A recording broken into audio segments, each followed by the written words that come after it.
Oh man, good morning everybody. As I said yesterday on Discord, I was at a brewery last night, Defiant in, I don't want to say upstate New York, but a lot of people call it upstate New York. I will die on the hill that it is not.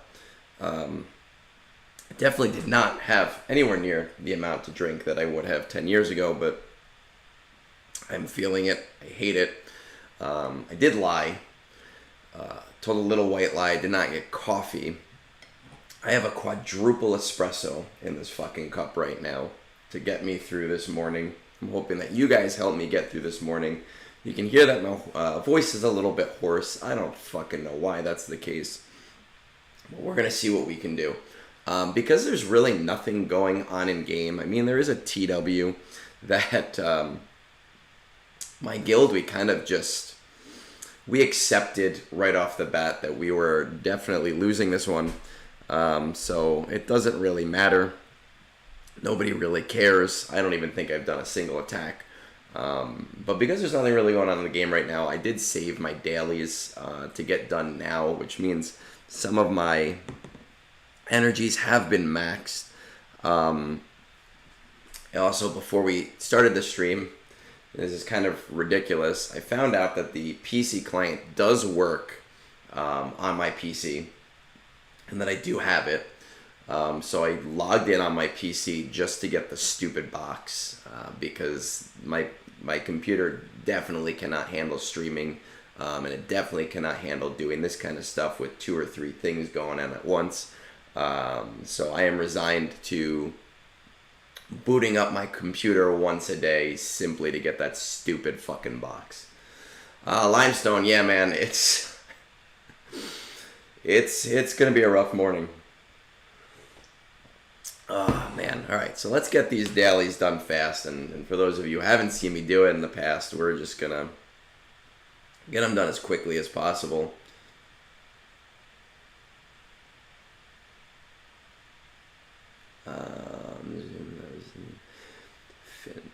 I think I used Finn in that image in the Zori team. Do you mean Poe?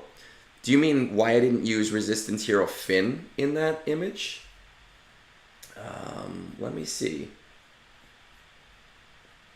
Because he posted them. Morning, Daniel. Let's check it out. So, for those who don't know what Baroness is talking about, is this motherfucker, Moonborn. No, he's right. So, the reason I didn't use Resistance Hero Poe there is to keep the resistance thing going, and I wanted a stronger resistance in the Rey team. I wanted to keep Finn for the Zori team because he just has the turn meter switch, which is going to help that team go. Ideally, if you only have one split available to you, you can use the strongest team possible. But for me, I wanted to make sure that I had 2 teams that were capable of doing something without going too crazy. Now, obviously, I probably would have thrown Ben in my Rey team, but Ben is not resistance, right? So I can't do anything about that. But that's why I did it that way. Could I have thrown C3PO in there? Yeah, you can throw C3PO in instead of Hero Poe, and then put Hero Poe in the Finn team. This is just how I plan on doing it and what my goal is. Alright, let's see. Pop back over. Get these Chirotech. I jammed some. You know what the problem is? I don't have any food in my house, which is awful. So I'm not eating anything until my wife wakes up. And we're going to the movies today. And actually, let me do mods.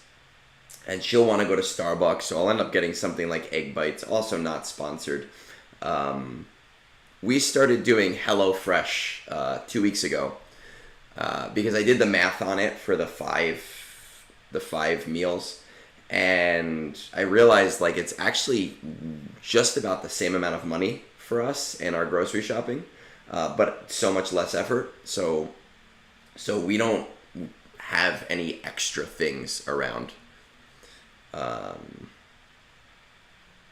in the house, like snacks or anything. We have to go today to get like staples, like like milk and whatever else. Also not sponsored by HelloFresh, but we did them a few years ago and we were happy with it, but we wanted to save money, and now we're kind of realizing that it's not actually saving us any money not to do it. Warlock, I'm going to be honest with you, I don't even know what we're going to see today. I could check on the app, but with the game open, I'll completely dox myself, which is not something I necessarily want to do. I think we're seeing the new M. Night Shyamalan, like, weird movie. He's got, like, this weird horror thriller thing. I'm pretty sure that's what we're seeing. Okay, so 28 and 0. I'll go into Notepad later and pop that in. Actually, let's do this first. For those of you who haven't seen my Conquest video, or don't want to watch the Conquest video, Moonboard did all the graphics for it, and they are on Reddit, and he may have posted them on a Discord. If he hasn't posted them on the Discord yet, I've been looking at ways to change the Conquest channel to be a little bit more intuitive in that way, to be able to accommodate posting those kinds of things a little bit easier.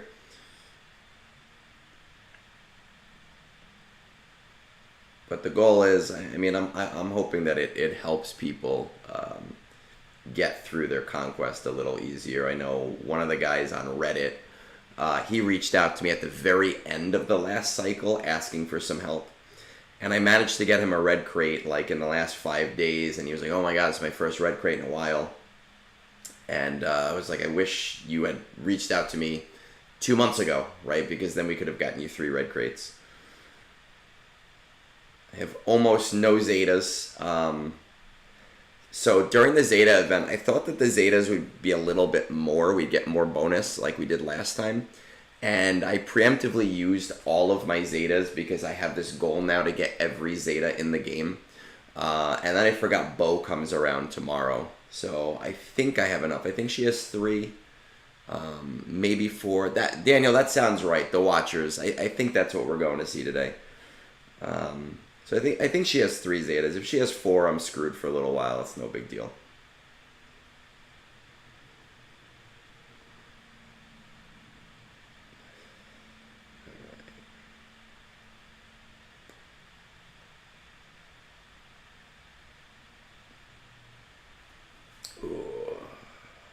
And then we have these events today, right? Stupid fucking Clone Trooper event. Stupid training droids. Let's get this contraband cargo out of the way while I drink my coffee, or my espresso rather.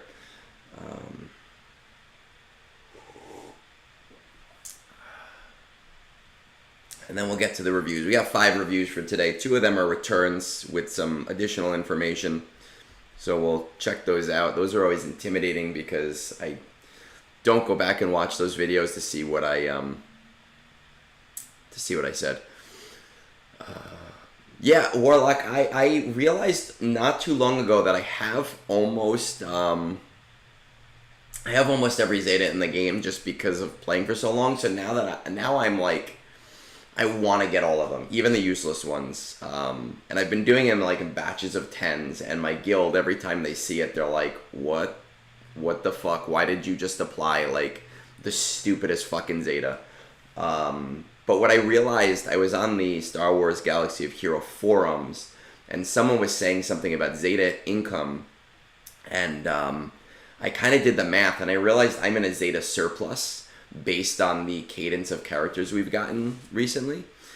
And if I'm in a Zeta surplus, I can afford to spend those extra Zeta material. So I just want to see if I can get them all. I think I'm like 13 to 15% off of having all of the Zetas in the game. I was hoping that the bonus event would help me a little bit more to get to that goal, but it was not as nice as we thought. Good morning, ma'am. I don't see you usually talking in the streams, but I know you're always around, and I always, appreciate talking to you on Discord, even though your roster is a little bit different. Yeah, Daniel, I just like movies. This year, from the movies I've seen, usually there's one or two movies that I just hate in a year that I watch. This year there's been a couple real duds that we saw. Like Argyle was complete crap. Madam Web was complete and utter horseshit. Night Swim, complete shit. I don't think there's been any front runner favorites for me yet this year, but I like those kind of like horror thriller-y movies, so I think I will enjoy it, unless it's just really, really bad. And I hope it's not. Alright, what did I forget to do? Challenges.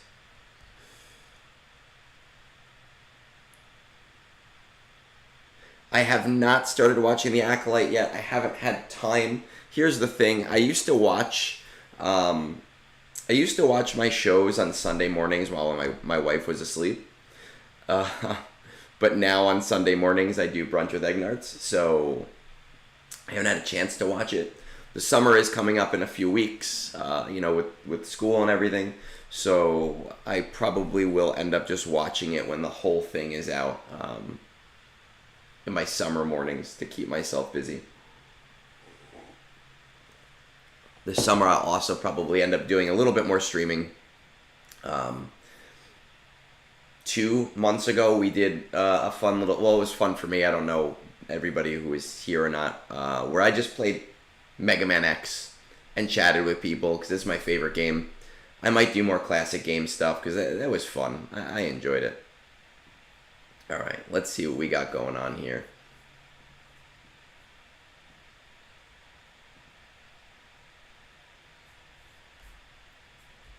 And you know what? Now that my phone is not up, I can confirm on the app whether I'm seeing the watchers or not. So let's take a look.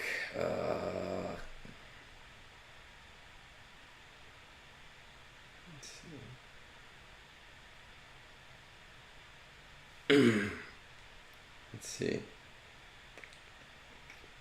Yep, watchers at noon. All right, let's see. We got 5 of them up. 1 of them is an alt account. Two, maybe 3 of them are returning ones. So let's see what we got. Alexander, what time is it? Let's get a 20, like Twitch. Man, hey, thanks. I know that you support me on literally every platform, which you need to stop doing. Did your t-shirt come in yet, by the way? Because I think I ordered my mug after you ordered that t-shirt. And when I ordered Moon, his hoodie, his came beforehand. Dude, you need to fucking stop, man. I appreciate it, but like I appreciate it a lot, but like, goddamn. It is very fucking helpful. But you have me now on YouTube, you have me now on Twitch, you have me on Buy Me a Beer, you bought fucking merch, like, spend some money on yourself.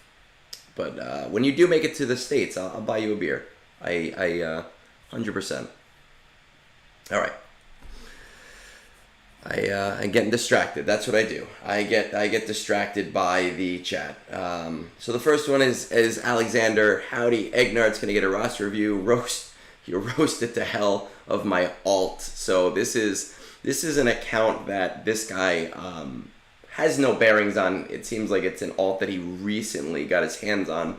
No clue on any of the assault battles, but fleet ranking is hovering around in the 20s. Currently working on Reva Inquisitors, Lord Vader, and finishing Leviathan. And yes, I know the mods are horrid. I'm working on them. Okay.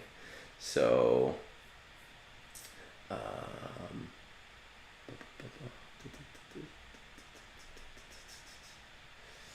alright, let's see. Let's go over here. Conked, man, you're banned from spending money for a while, please. It makes me feel bad. seriously, I really do appreciate it, but save some of that fucking money. So it's Darth Crate. So we don't know anything. We don't know anything about this this account right now, right? It's an alt. It's a new alt. It's somebody that it was gifted. We don't know anything about assault battle viability. We literally were like Jon Snow over here.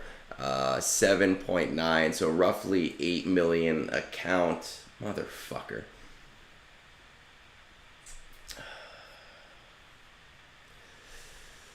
You're fucking killing me, man.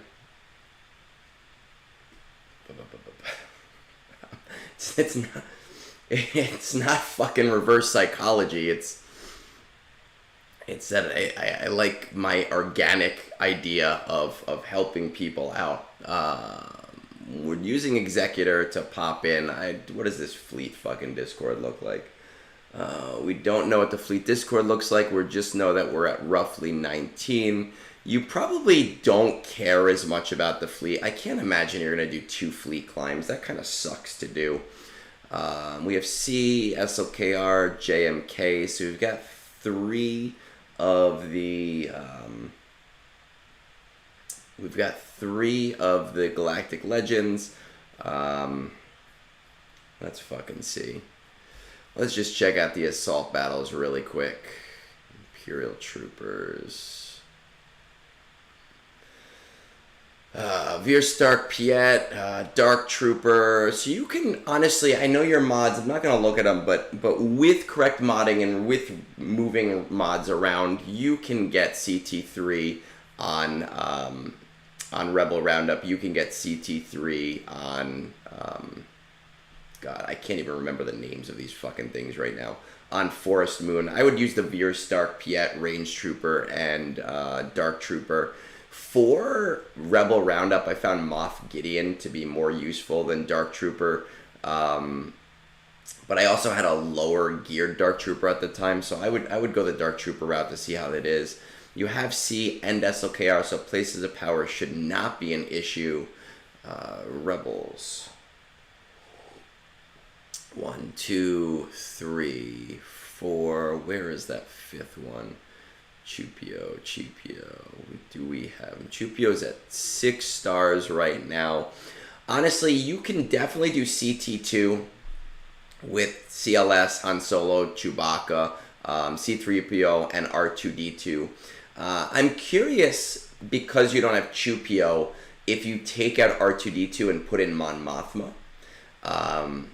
That might make CT2 easier. It might even make CT3 possible, but I am a little nervous about that proposition. I do know you can definitely do CT2.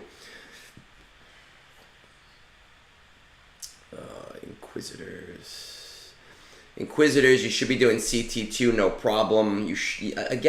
I've said this before, you can probably do CT3. Your modding sucks, like you said. I'm not even gonna look at them. I'm going off of you. I don't think it's worth it to spend the time because it is a pain in the ass to do anyway. These Night Sisters, where's Marin? No Marin. No zombies here. So, if you put like a crit avoidance arrow on Daka, it's probably possible to get CT1 here. If you invest in Talia a little bit and remod and maybe try a couple of times. And CT1 ends up being, the important one in the group. So that's what you want to worry about for that. And Jedi, you have JMK. I have seen, I don't remember because it was a while ago, somebody did link me the ability to beat CT3 with Jedi Master Kenobi. It's a very rare proposition to do it. It's very tough. It requires very specific modding. So you're probably doing CT2 right now, unless you have Luke, which I don't think.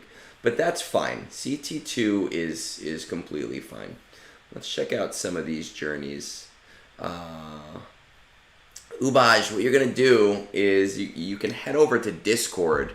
I'll link it for you because I think you're on YouTube, right?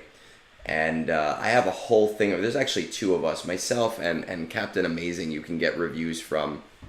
We both do them in a little bit of different ways. I do them every Sunday. He does them a little bit more often, but I think he's going on a business trip. So he might be a little bit more behind right now. If you're a GAC player, though, he goes really fucking in depth in that shit. And modding. He's got a hard-on for mods. I don't. I got like a half chub. He goes full mass for that shit. Alright, let's see.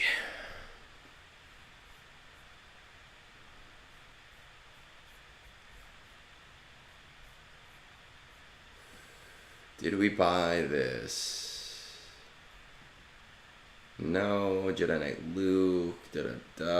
I changed my lighting settings on my monitor accidentally, and it's really fucking throwing me off. You say you're going for Lord Vader right now? So here's one of the reasons why I don't like reviewing alt accounts a lot of the times,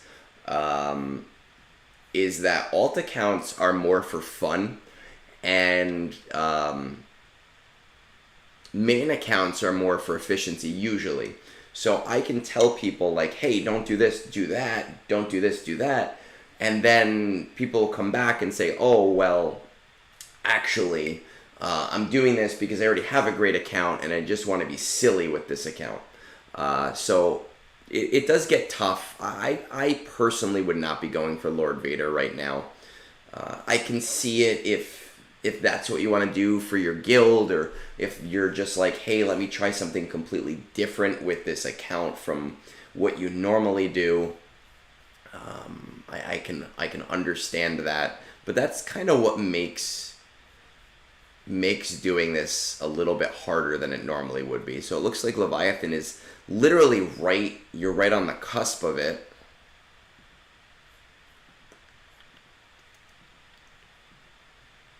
Let's see the guild we're in.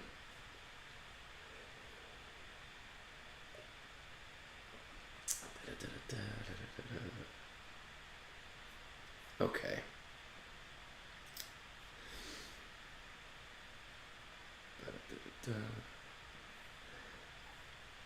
Now, again, I would say, well, it was a guildmate of yours, but I'm like, this account should definitely be in another guild. Obviously, you're not going to want to change that. But from a guild perspective, because this is an alt account, my first thought is that you'd want to focus on guild projects to help your guild out in the future with doing those things. So something like Jedi Knight Kill Kestis or something like Bo-Katan, just because you shouldn't necessarily care about the efficiency as much. But at 250 million, that's going to be a long road for you. Inquisitors, finishing those up, they're all relic right now. That's not a bad idea to get those guys to 7. It'll help everybody in your guild, and it's not costing you anything. I really don't think Lord Vader is ever a smart early idea for somebody. And we're still kind of in that early mentality. My thought would be to go Jabba, Jedi Master Luke, but a lot of the viability and the reasons to go for Jedi Master Luke, you kind of lose out on the need for those things when you're probably not going to be hardcoring Conquest in the same way somebody else might be hardcoring through Conquest if this was a primary account.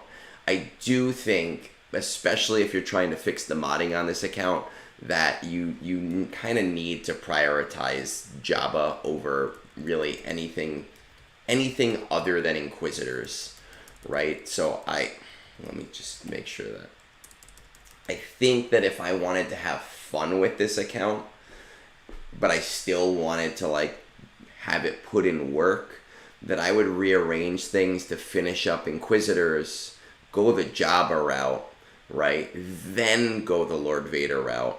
I would prioritize Leviathan over anything else. But you should be there based on when you posted this and based on what your .gg says right now. It seems like you're just waiting for the event to come around at this point. And prioritizing maybe some of the crystals towards that. Just because it'll make your fleet climb super, super, super easy to the point where you don't have to worry about it as much. Tassanex, I'm in a grumpy mood, which I think change. Like, I feel like it flips the script on you. Like, I don't even want to say fuck you, Tassanex, right now. So cheers, man. I hope you have a great Sunday. That's out of character for me. Yeah, Cap. So, I think you and I, we have very similar outlook, but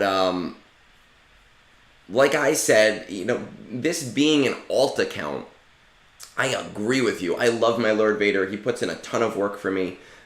He is very expensive. It's very hard for me to justify saying go for Lord Vader to anybody unless they're already really close, or unless they already have Marauder because they wanted to counter meta things. But when you're playing more for fun on an account, right, or you're playing an account that's a secondary account, you get a little bit more leeway to do fun things. Back to my point on Leviathan, I use, mine is obviously 7-star, but I use let me just pull it up because I don't remember ship names. Let's see, the Fury class Mark 6 Interceptor Sith Fighter opening lineup, and then the B-28 and Dagger as my reinforcements. And I can auto the Leviathan battle about 90% of the time. And it has been a huge quality of life change for me for fleet climbing. And especially because this is a secondary account, if you want to keep it semi-efficient, pushing Leviathan to 7-star might be a good option, just so that you don't have to deal with the fleet climb actively. Now, if you're like, fuck it, I don't care, this is going to be more of a like a mule account or like a platoon account, then I wouldn't prioritize those crystals. But I think in order of priority, what I would say to do is, finish Leviathan, finish Inquisitors, hard pivot to Jabba, then go to Lord Vader. That's going to fix your modding for you. It's going to give you Jedi Knight Luke with your Jedi, that will also give you Rebel Roundup. Not Rebel. It'll also give you Ground War at CT3. I do think I would pivot to Chupio just to finish out your CLS squad as a small thing. But that would really be the only change that I can give you without you being here to kind of answer questions and be like, oh yeah, no, this is fun, or oh yeah, I'm doing this for this reason, or oh no, I do want this to be my primary account. And I'm sure you'll hit me up on Discord later, and we can kind of chat more actively about that if you want to. But that would be my one major suggestion here.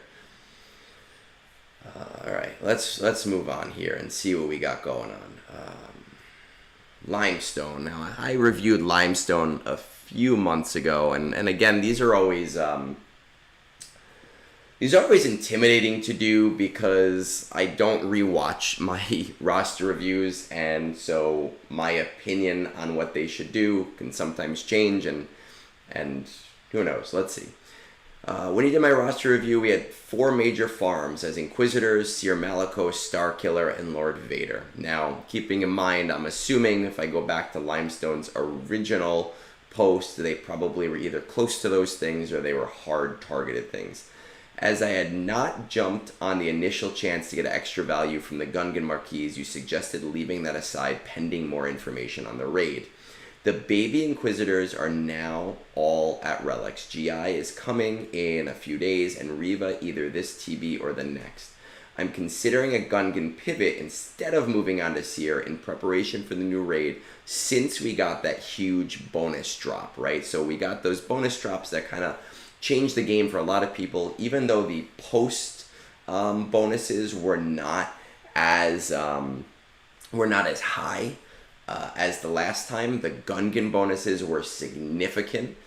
C-Matt, cheers, man. Good morning. Welcome to Brunch. I'm considering a Gungan pivot. My current bottleneck for getting the Jar Jar unlocked is the Bombardier at 56 of 85. The other 3 are further along. This puts my napkin math at 78 days to 7-star. Then without refreshes, please check me on this. I struggle to count if I can't use my fingers. The next Jar Jar event should be in 54 days, I think, so shouldn't be too major of a crystal sink to get in on them. I guess basically I'm just looking for someone to validate what I hope is the right pivot and double check my numbers. All right, so this is going to be easy. I don't even have to do a full review. I fucking love that. Let's do some math checks. CMAT, yeah, I do them. I think I have that Discord command up on Twitch. We do it all through Discord if you want to check it out. Oh, perfect. Look at that. So let's see. Let's see what Limestone's got on the docket. So we already have an idea of what's going on here. We just want to see if this pivot makes sense. One of the important things to kind of check out here would be the guild information. So let's check that out.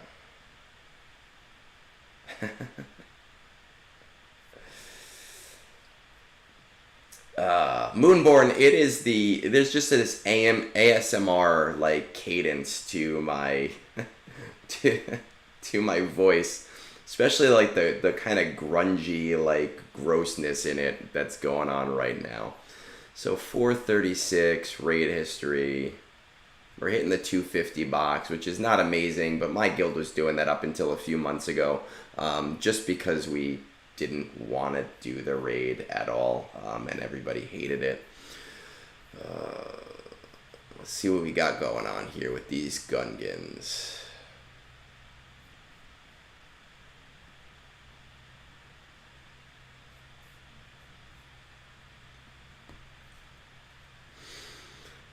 All right, so Boss Nass, I don't know the star amounts except for I don't know the shard amounts except for Bombardier is what I should say. But Captain Tarples is also at 5-star right now. Which one of them? Let's see. Pulling up my phone to kind of check this stuff out. Gungans, all R9. Love my team. Yesterday, by the way, in my my GAC, I threw in just Bombardier and Phalanx with a Datacron with no leader, and they still were able to take out a GG level 6 separatist team. It was very funny to me. All right, so Tarples is Cantina, so that's going to be negligible. Boss Nass is a maximum of 100 shards away, but it's probably less. So that's 60 days at maximum. That is not too bad. Bombardier, Phalanx, again, same thing, is a maximum of 60 days away. And Tarples is at 85, 56 of 85. 85 minus 60, 85 minus 56. So he is 129 shards away there, times 3 divided by 5. So yeah, you're about 78 days away from Bombardier. We don't know the exact date that... So, CMAT, when you go onto our Discord, you're going to see a welcome channel. On that welcome channel, you just have to click one of those... you need to click one of those icons to agree to the rules to get to see the entire Discord. There are 2 places you can place your .gg. You'll see an area that says Egnards roster reviews, and there'll be an information channel with a little survey, right? That'll kind of ask you questions about your roster, and you can post it in the 2 channel which says roster review requests. You can also place it in Captain's roster review area. He does reviews a little bit differently than I do. He looks really in-depth in on mods and GAC stuff, and he's I tell people to get roster reviews from both of us, honestly, because we do align a lot, but we have some slight differences in there. So we're looking at 78 days on Boomadeer. It is June 9th. So I would say, I mean, yeah, we're looking at a late July to early August release of this event. And the scary thing there is that we don't have exacts. If you're going to do a Gungan pivot, I would 100% be refreshing Boomadeer once a day. You don't need to do it twice a day. You're not going to have a problem with that. You'll be fine otherwise, especially because the Jar Jar event is a 7-day event. And if for some reason you have to do like a hard pivot and we find out it's too early, you can always refresh the node twice for a few days. But I don't think you'll need to do it. When we originally talked, we kind of talked about the idea that it doesn't make sense to do this again because you did not capitalize early, right? And you didn't do like the 2 shards thing. It would take too long. We didn't have the information. So it kind of made sense to say, no, it wasn't worth it. With the bonus drops, as you point out, you probably got significant shards from that, obviously being so close on a lot of these guys, which does change the narrative. If you can commit to doing Boomadeer 1 time a day, I don't think you'll need to do it for any of the others, again, because Tarpals is Cantina, and because Boss Nass and Phalanx are a maximum of 60 days away, but probably considerably less. I can see the value in making this pivot at this point.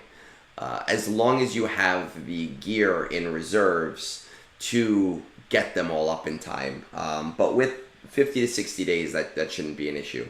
I can definitely see the value for you in making that switch and then kind of following your path from there.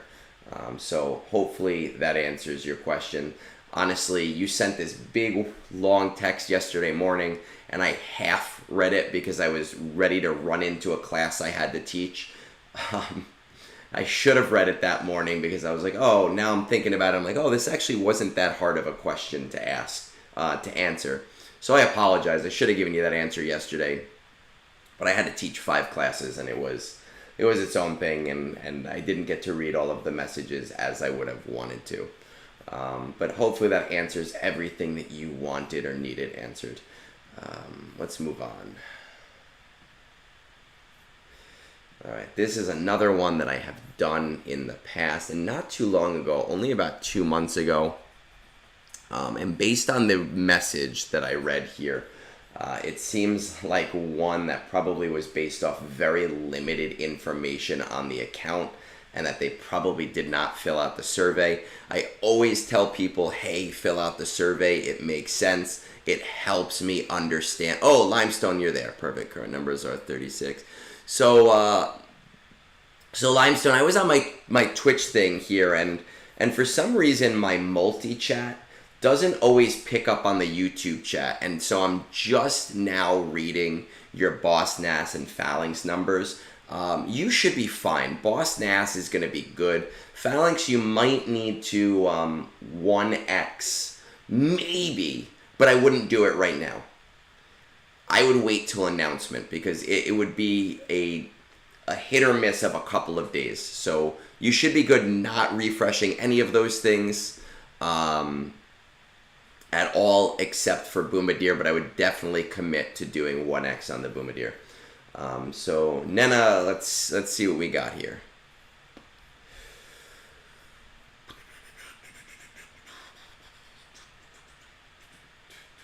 Let's see. Top 20 of your fleet, 8 Executor, 5 Leviathan, including myself now. Awesome. 4 Profundity, 2 Chimera, 1 Finalizer. There are a few more Leviathan, Profundity, Executor in the fleet, but they are past the top 20, so they just aren't doing their shit. Are you coordinating talking with the fleet Discord? Yes. Awesome.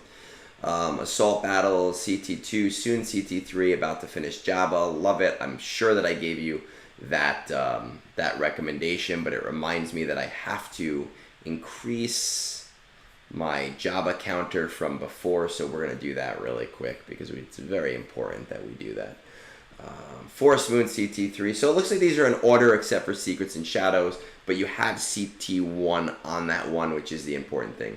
Currently working right now. I'm taking a detour from your recommendation, comma, because my recommendation was not to get Afra and fucking Dad Bob. So right now I'm taking a detour from your recommendation, comma, to get Afra and Boba Fett, Scion of Django, whatever the fuck his name is. After they had done, I'm going to knock out the JMK requirements as originally planned. So probably one of the rare times I recommend JMK because you are close to that for whatever reason. Are you dead set on continuing? Only Afra because I just fell in love with her playstyle, plus my guild needs a few of her requirements for platoons, and Scion of Django, so my guild finally can finish a few platoons after a few guildmates retire. Other than that, I'm open to suggestions, new or old projects, including trying to tie up loose ends on a few teams such as Night Sisters and Phoenix. How highly do you value efficiency? I value efficiency and fun farms about the same. Start to feel burnt out after GL farms and recent big unlocks, so I take it slow for a team or two before returning back. At least my ship farms are almost complete, leaving only Negotiator and Malevolence screaming for more necessary relics. Afra is the only thing. All right. So when I give a plan, and this is, kind of important for everybody. Is there any chance of speaking over my accounts with you sometime for some of your XPs with my roster? Hey, Jar Jar, first of all. I love running into you on, Meathead streams, by the way. It's so funny, because, I try not to talk about Star Wars there. I'm someone that doesn't like to talk about work outside of work, so when I pop on to listen to him and make him say silly shit on streams, I try not to say anything about the game, and it's always funny to see you pop in and be like, oh, I'm Jar Jar Binks. So it gives me a nice little laugh. In terms of speaking, Discord, in terms of voice chat, in terms of on stream, I mean, we can usually probably work something out at some point to do that. The reason I don't usually offer that service or that opportunity for people is just time-wise. Doing text or waiting till brunch is usually the easiest for me. But over the summer, it gets a little bit easier sometimes. If that's what you're talking about, then, we could probably arrange something in that regard. But back to Nena, when I give a plan, you're obviously free to deviate from the plan a little bit. And I do stress, I don't necessarily do fun farms often. Jar Jar Binks was my fun farm. It was something I did that was silly, and we brought them all to R9, and that was a community project, and that was kind of how I jumped into streaming. It's not for me most of the time, but I recognize that people play this, and it is a game, and that they do need that fun sometimes. So when I give a plan, it's hey, this, that. It's not, if you're, hey, I want to have fun and I want to do this team, jump that in there.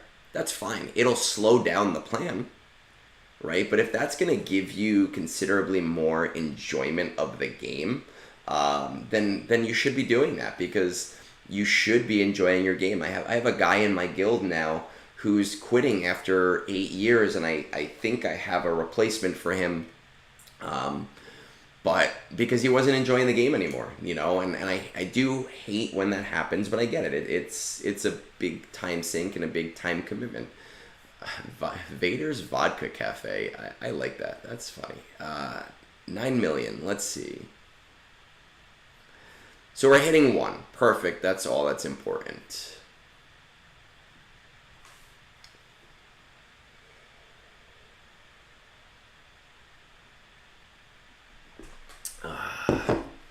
One, 2, 3 GL. We're close to Jabba. We have Third Sister. It's so crazy to me seeing accounts like this that have Reva at R7, R8, and only have 2 or 3 GLs, but hey, more fucking power to you guys that are able to do that.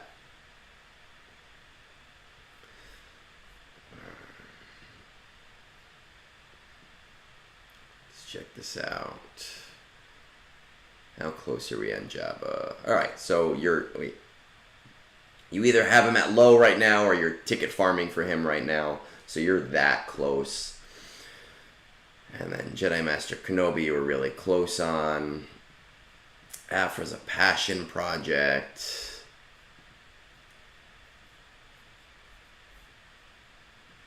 Okay, let's see.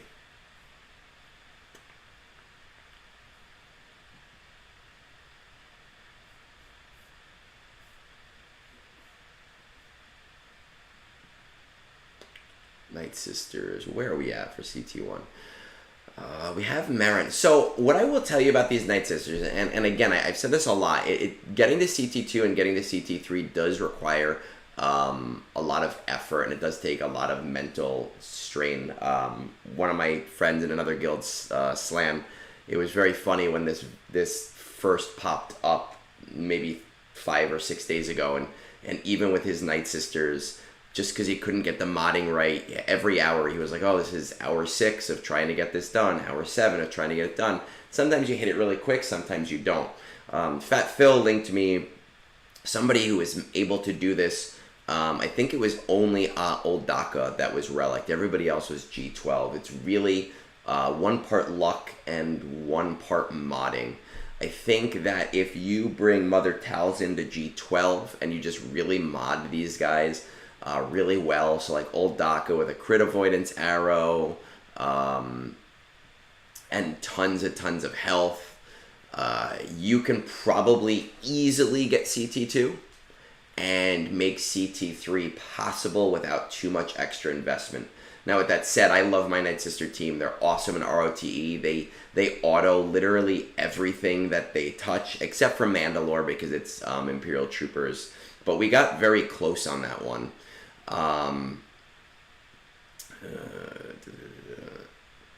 They have the special mission, and they're great for conquest. So if you want to bring them higher, I would understand doing it. For me, mine are all R8.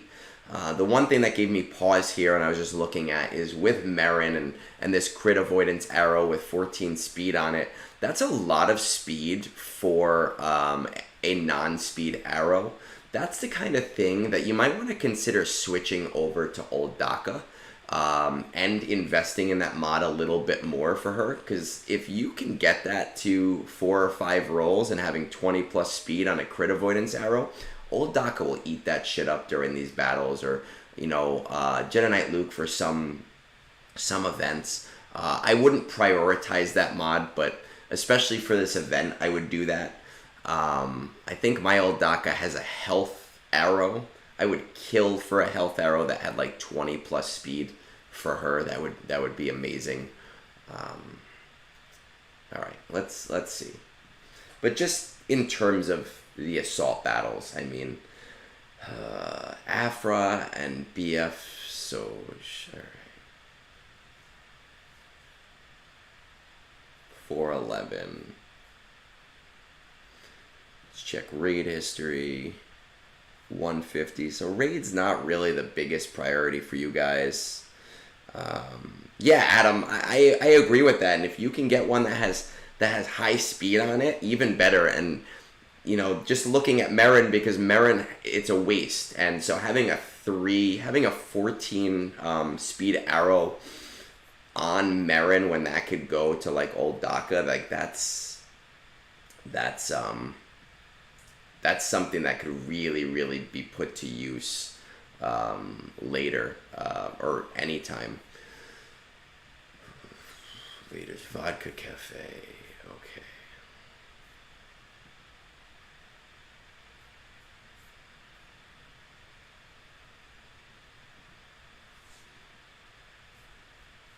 Now, it seems like this is always unreliable, so I just want to check this when I look at the other thing. Okay, let's see where we are with these guys. So, Tarful. So you have them all farmed up. It looks like. Cal. Where your guild is at right now, you know, Jedi Knight Cal Kestis is not a bad idea for you. They're going to start wanting to do Zepho at some point. And those Chirotech that you get, and even when my guild fails to unlock it and I get an extra like 1400 get to, it's really, really nice. Obviously, Afra and I'm just going to call him Dadbod because I can never remember the acronym. Afra and Dadbod are passion projects for you right now. Jabba, you're finishing up. Then I remember you wanted to pivot to Jedi Master Kenobi just because you're kind of close to it.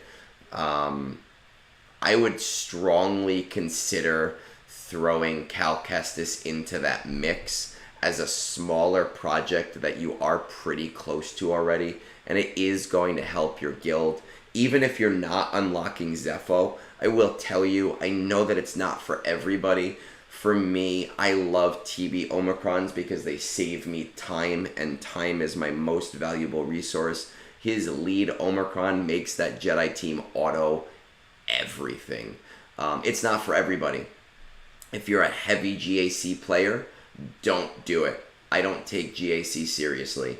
I played at a Kyber 2 level, but I just turtle. If you're a serious GAC player, I know you need those resources. If you're not a serious GAC player, I recommend that shit to everybody just to make your life fucking easier. Some people are like, no, never do those things. You know what? If he can save me 15 minutes of just autoing something every day during a TB, that's an hour and a half I get back every week to do something else or watch TV or whatever, and that is so invaluable to me.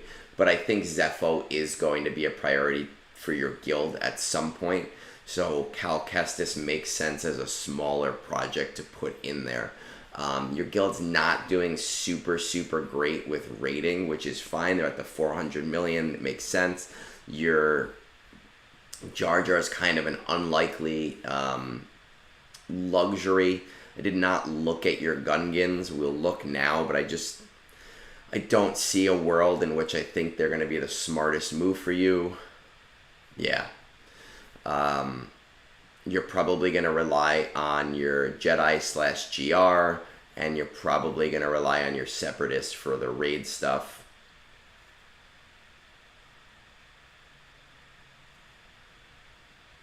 Okay, G12 is not bad there. That's going to be a degree of reliance. So the only major shift in your plan that I would say is to strongly consider putting Jedi Knight Cal Kestis in your farming plans. And don't do this yet. Ah, fuck you, Black Hammer. I love you. I love you, man. I do. I really do. Don't necessarily do this yet, but just keep in mind that with the raid coming up, Separatists are going to be part of it. I strongly feel that it's going to be Separatist droids that we use, specifically because Stop is a newer character. And I see that as maybe being a low-cost option for you to raid dominance, because you already have Grievous at 7, you have most of your Separatists at G12. But I don't recommend putting him in your farming plan yet, just because as a Cantina farm, when we have that information, it's a quick pivot. So right now, just keep that on the back burner of ideas. Don't actually do it. Only change I do to your plan, other than the fact that I think Afra is a strong luxury and Dadbod Boba is a waste of space, is put Jedi Knight Cal Kestis in that plan for yourself. Next time he comes around, he should be permanent, and that's probably going to be by the end of the month.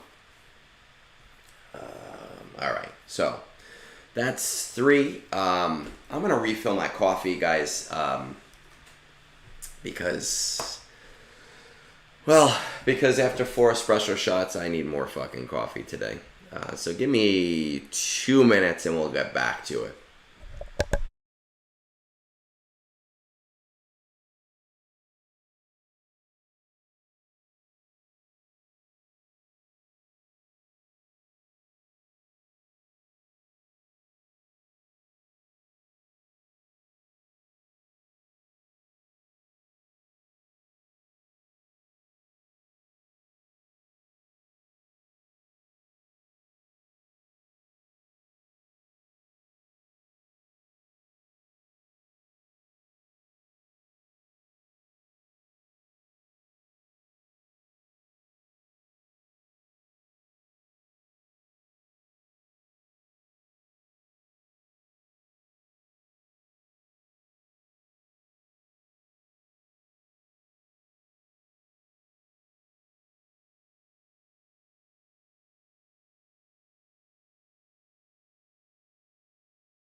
We are back. Now, when I sat back down, Adam, if you're still here, I misread your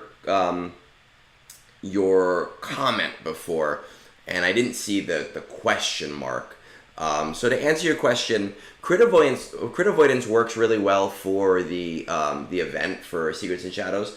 I personally have a health arrow on my DACA, and the reason why is I found with the Night Sister's special mission on Dathomir that if I have her really, really high health and I use her as a leader, I can auto that mission. And that's really important to me because Dathomir missions suck. They're awful, and if I can auto every one of them, I am super happy. Lady Geek, good morning. You're always lurking somewhere. I gotta tell you, on Discord, every time we're talking about something weird, my first thought is, oh, Lady Geek's gonna come in here with like some kind of, they're talking about blah blah blah, and it's like the stupidest fucking thing ever, because that's what we do. All right, let's see what we got going on here. Discord, let's drop down GG.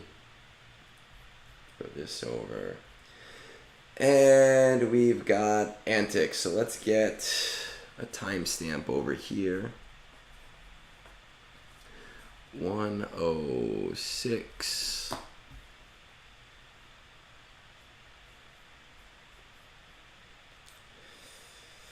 Yeah, I use Conquest Night Sisters are great, especially with Zealous Ambition. I actually, so when it comes to Night Sisters in Conquest, I sometimes have to take Zealous Ambition off or not equip it, because there's so many supports that they just destroy things, especially if I need Plague. Thankfully, I just need Night Sister wins this time, so I'm super. So I'm super excited for not having to worry about this time, but we still don't know what data discs are coming out. Cosgol and I have a bet going on. He says offense discs, I say defense discs, and the bet is that one of us, whoever loses, has to write a soliloquy for the other one about the other person. So I'm really hoping that I win that because I'm not a poet, and I think his will be very funny because he just has a way with words. Man, that one was good, but there's been some conversations you weren't there for I'm like, I can only imagine what the Discord notification is going to be right now. Especially if you get Baroness and Khazgul in a room, then who knows, all bets are off on those days.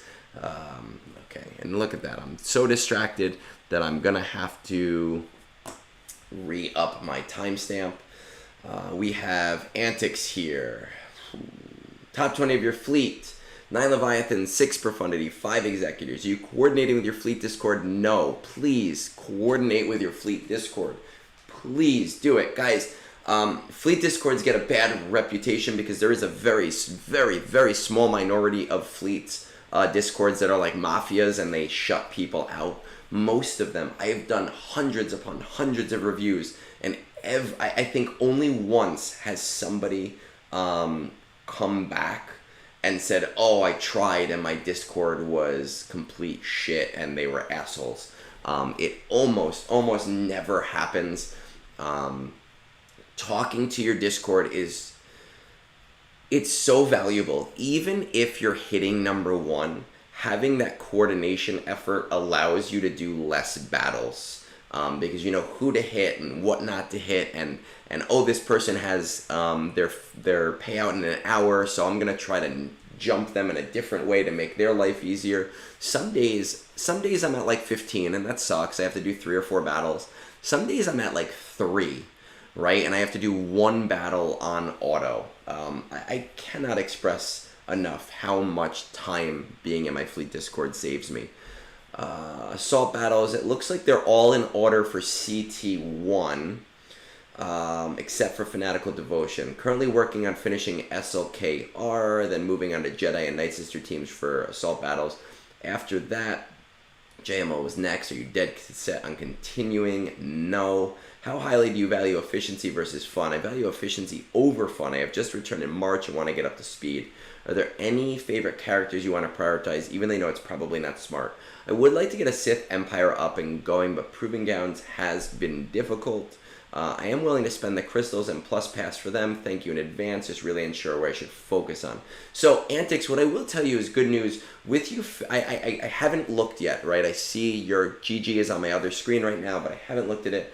The good news is because you're finishing SLKR, he can pretty much do all of the assault battles. Sometimes you need other characters in there, like Thrawn or Watt, or not Watt. Oh, I think there might be one or two that you can use Watt. But for the most part, he can brute force all of them.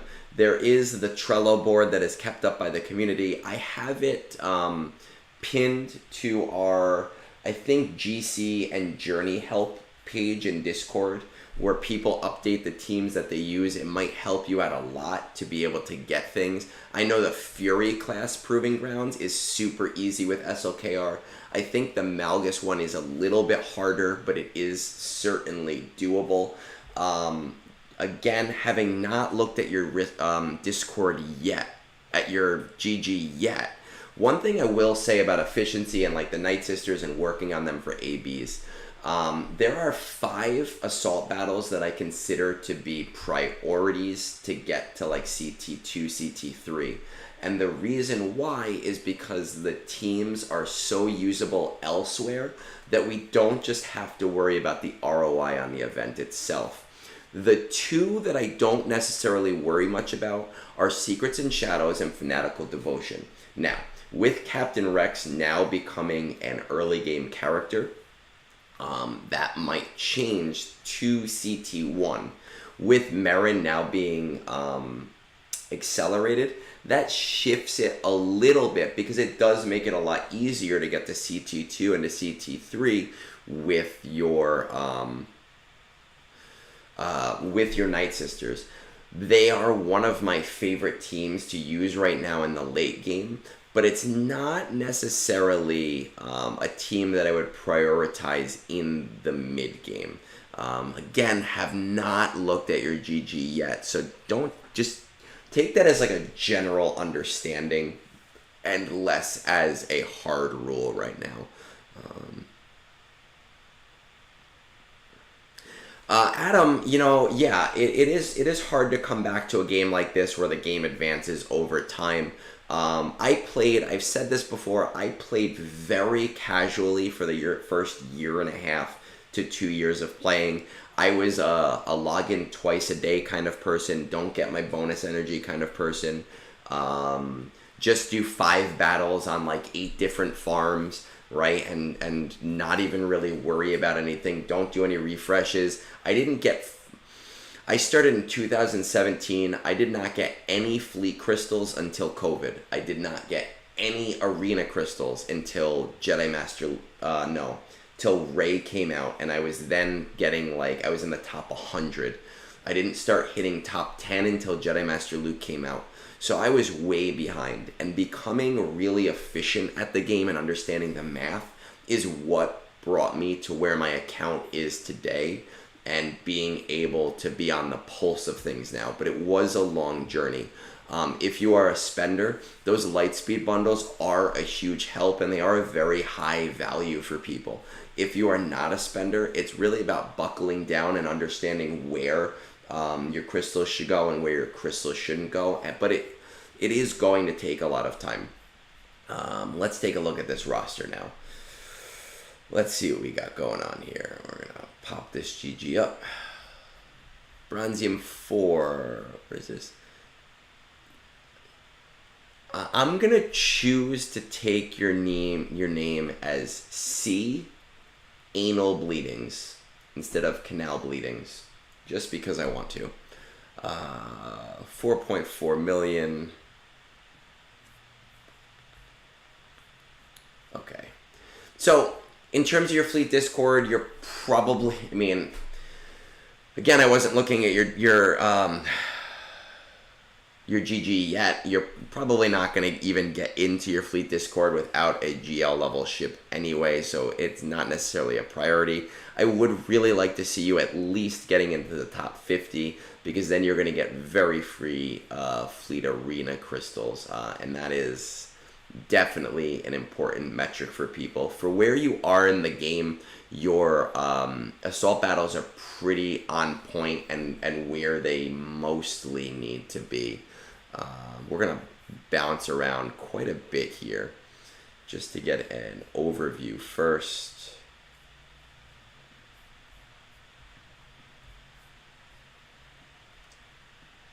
Ray, Jedi Knight Luke, okay, that's good, so we have that. Man, you're the prime candidate for the JML Jabba thing.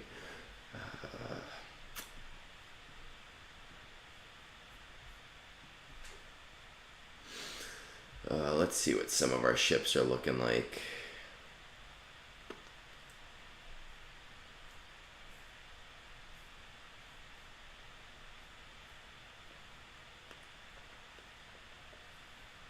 Y-Wing, Outrider.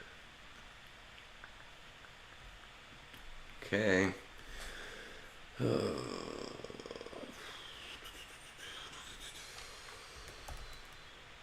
We have him, right? We said that.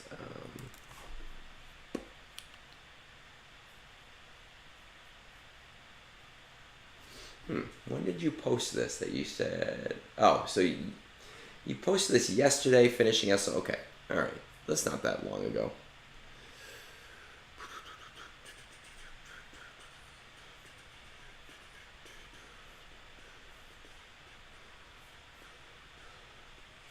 All right, let's just take a look at some of these assault battles. See if there's any quick, some kind of like glam ups we can do here. That would be relatively cheap to do and useful for you. Let's see, bounty hunters.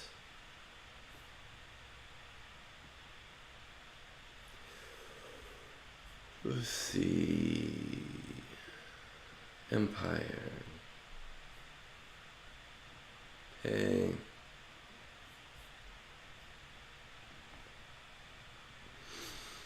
You probably bought that assault, Lightspeed bundle. I imagine. I can only imagine here, which is fine. Where is it? Forest Moon. You're doing it CT1 with with a General Grievous squad. You can probably do that at CT2. You might have to remod with it, right? So like Grievous, Magna Guard, Super Battle Droid, B1. And I know your resistance is not super great, so it might not work, but if I remember way back in the day, people used BB-8 here instead of Droideka. But your Droideka is R5 and your BB-8 is much lower, so that might not work out in your best interest. But I would give it a try with some really best effort modding. Alright, these don't actually look that bad from, kind of where you are in the game.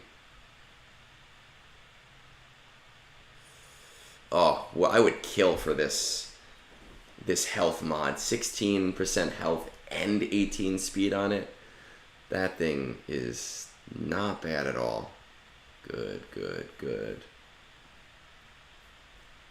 Well, anyway, I would try that.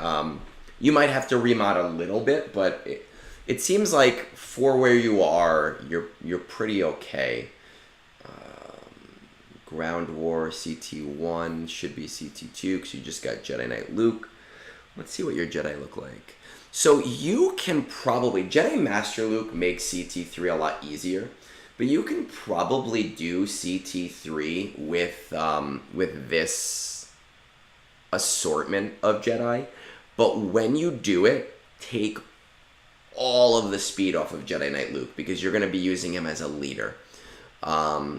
What you're going to want to do is take all of the speed off of Jedi Knight Luke, and you're going to want to put all of the speed on Hermit Yoda. Like everything speed-wise. You want a super fast Hermit Yoda. That way, you won't go first, but you will go early enough that you can use the mass ability and get Luke his first turn as early as possible.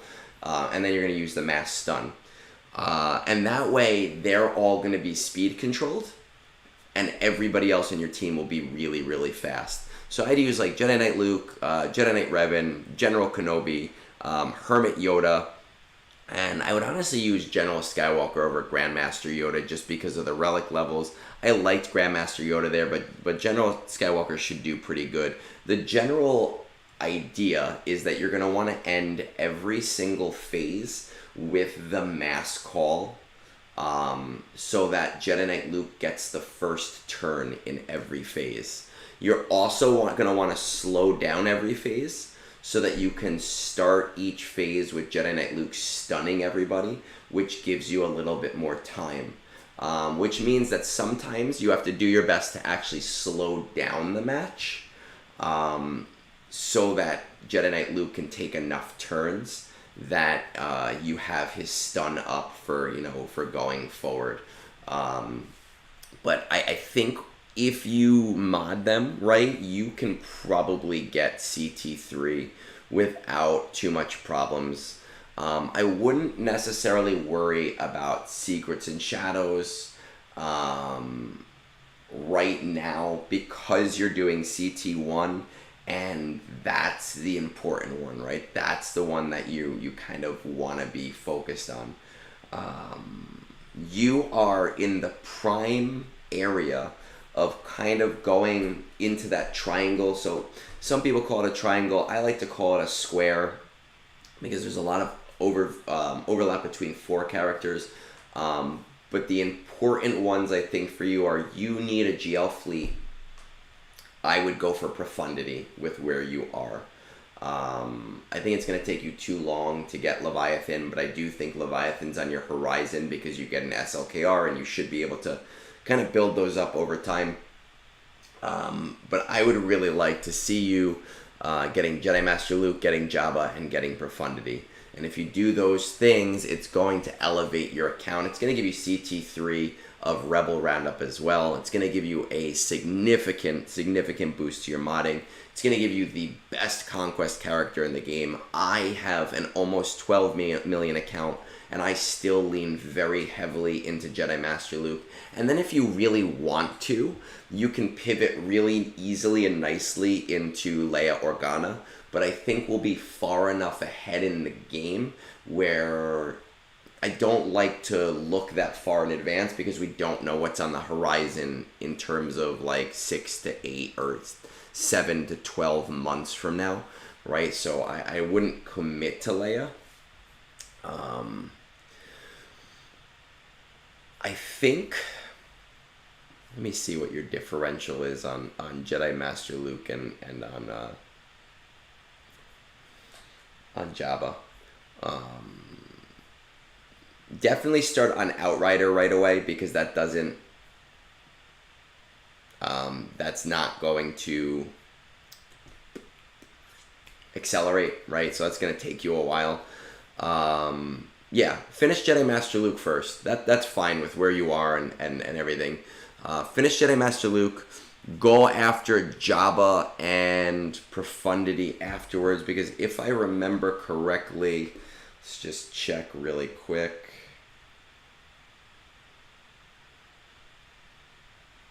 There's Profundity. Yes, okay. Yeah, so you are going to need Outrider for Profundity, and you don't have that right now. So I would do Jedi Master Luke while starting Outrider now. I would start working on a few of the other ships for Profundity now, and I would be working in Jabba and Leviathan in tandem. All right, and when I say in tandem, I would be putting priority actually towards Profundity over Jabba. Just because I need to get you fleet crystals. You need fleet crystals. You need to be there. One pro tip for you is a lot of people are telling me that if you put Mark 6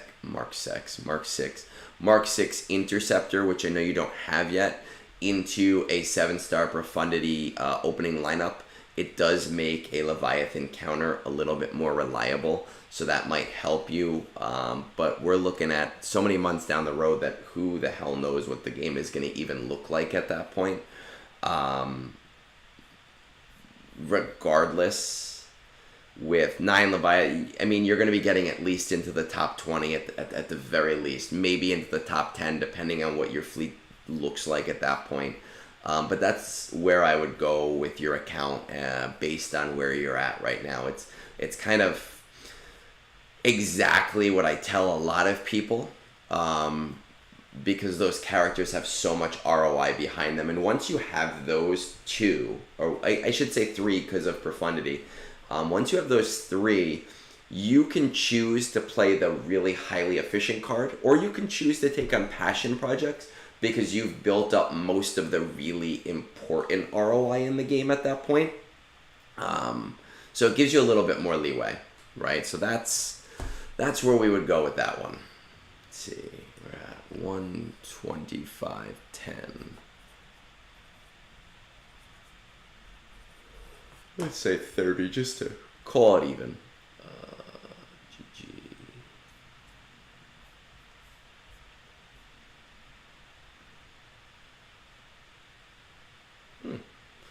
Yeah, interesting. Okay.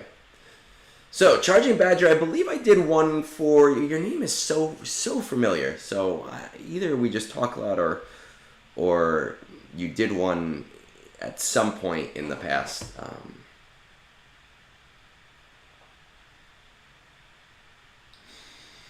Top 10 are all Leviathans except for me. Below that is Executors Profundities, but they don't play much. No coordination, but I get first and second every day at my time slot if I want to. So I've already talked about this. I do really recommend coordinating just because it makes it easier to get to do less battles. But, you know, if you're getting first and you don't want to do it, there's nothing. I've already talked about it this stream. I've already expressed my opinion on it. All CT3s are simmable.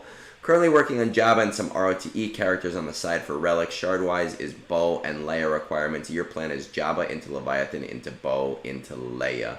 Only one I'm dedicated to finishing is Jabba. I might honestly skip Leviathan, as I don't think it's a great fleet personally. Leviathan is an amazing fleet. It's just boring to play. Right? Well, I think all the fleets are boring to play personally. I hate Profundity because it's so RNG dependent on whether you get enough assists. Executor suffers from the same fucking problem.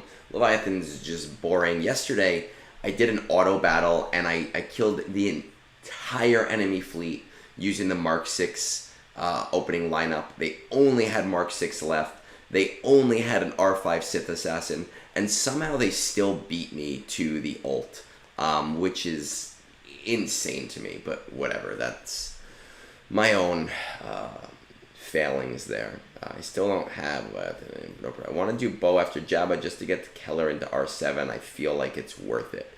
Alright, let's see.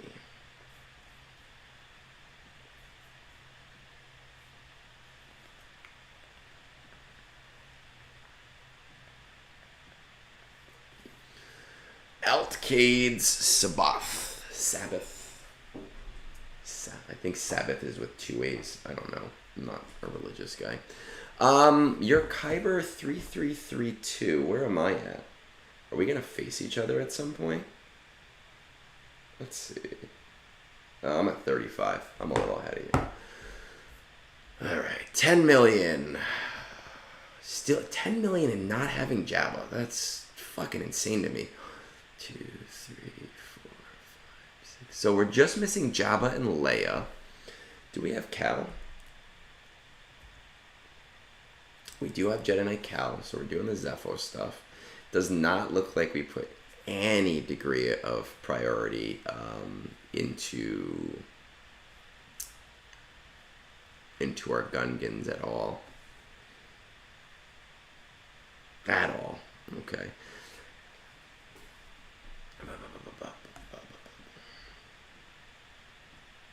Adam, man, I appreciate the YouTube follow, by the way. I'm at like 960 subscribers, and And I'm trying to push to that 1,000, guys. So if you're on YouTube, just because then YouTube only gets some of the ad revenue, and I make a couple bucks. So help a fucking brother out and spread the word. There's a lot of great resources, and I just released my Conquest guide yesterday. So that's my little tidbit for today.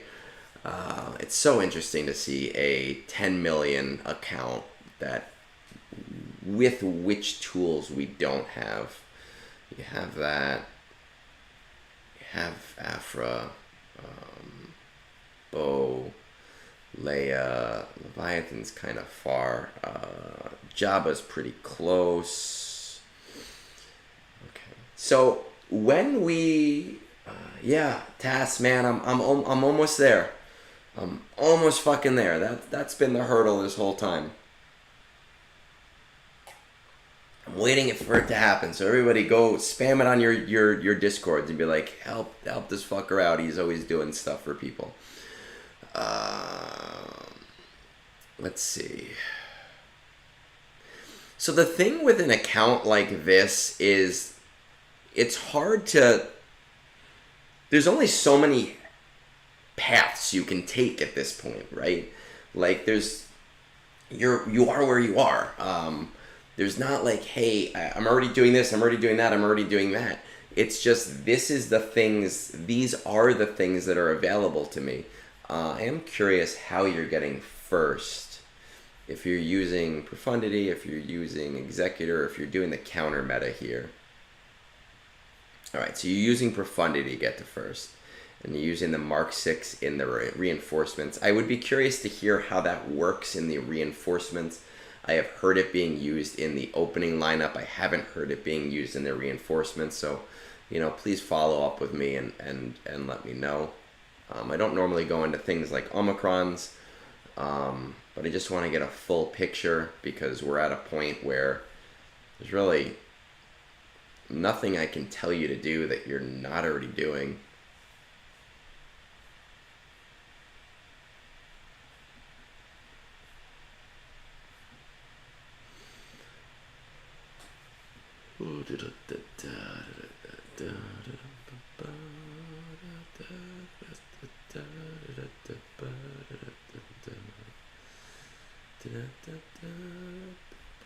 I don't see anything that's like, well, Zori. I would definitely do a Zori Omicron.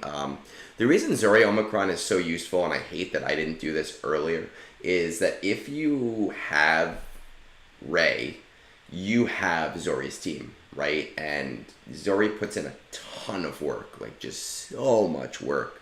It gives you a really, really, really great team for GAC that you already have the rest of the team for.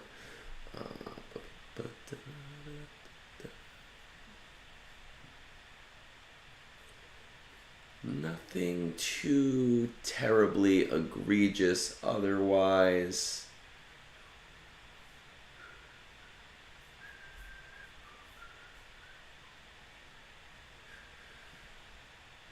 Okay, so a couple of thoughts. We are in June. We're going to get our raid announcement pretty soon. Speaking of which, let me just check out these Separatists really quick. Gungans are obviously not in your priority list right now. You're not getting them for the next event. By the time that event comes around again, will it be worth it to go for them? Maybe, but you're going to have to commit to them by doing 1x on all of the battles. It does look like, your Separatists are in order, so you'll get a decent score there. Did you unlock Queen? Did not unlock Queen, but maybe on the 4th or the 5th run around. You did basically the same thing I did with these guys. So we're due for an information dump pretty soon. Now, I'm going to say that this is not necessarily what I agree with, but based on past patterns, we should be seeing a fleet meta shift relatively soon. We should be seeing a GL announcement relatively soon. Now, I am personally of the camp that we are not going to get a GL announcement this year, but but that is for some like a lot of like GAC related reasons, and there being other ways for them to make the same amount of money. And they did that with like Bo-Katan, they did that with Jar Jar Binks, and I see us as getting more epic confrontation and journey characters, because they're a lot harder for players to critique as, oh, this character does not meet our qualifications for Galactic Legend. But we will definitely see a fleet meta shift. The meta has gotten stale, and that is a huge money maker for CG. That doesn't mean it's going to be a capital ship. I think Arnold released a video yesterday talking about like a trade federation, separatist assets, and it's possible. I'm just giving you both sides, that some people feel that it might just be more like a MILF event, in which you will still need characters for the event, and it'll elevate another capital ship. The reason why I don't think it is going to be a capital ship is we just got to a place of 5 ships per fleet, and I just think that there'll be a ton of ships that will need to be released in order to make that work, unless they completely sunset a fleet like Malevolence. And I only say Malevolence because the theory is something in the Trade Federation. But we're going to see a shift regardless. And we're at a point in Leviathan's lifetime where by the time you're considering Leviathan, you're probably going to be better off skipping Leviathan for now and going to whatever is newest. That doesn't mean that Leviathan sucks. Leviathan, I think, is a great fleet, even though it's boring as hell to play. But it does mean that you will probably be in a position where you can capitalize. So, Khan, I'm going to be honest with you. I did not watch the videos. I don't. It's funny to say, as a content creator, I don't watch videos. There's 2 reasons why I don't watch videos. The one is because I want all of my information to be my information. I don't want to be reductive of other people's information. When I do, I try to give credit to those creators and say, hey, these are the people that pointed those things out to me. But number 2, I just don't have the patience for watching things. I just saw the splash screen and I want it to be part of the conversation. So I appreciate you giving me that level of extra context into it. I am of the camp that it's going to be a lifter for a current fleet. I personally think that we might see something like an executor lifter, and then a counter meta lifter after that. But that is my school of thought. It's irrelevant, because either way we are going to see a meta shift. And I think with where you are in the game right now, it makes sense to wait for that meta shift, because we should get an announcement in the next month or 2, and you are still working on Jabba. Jabba is 100% definitely your priority right now.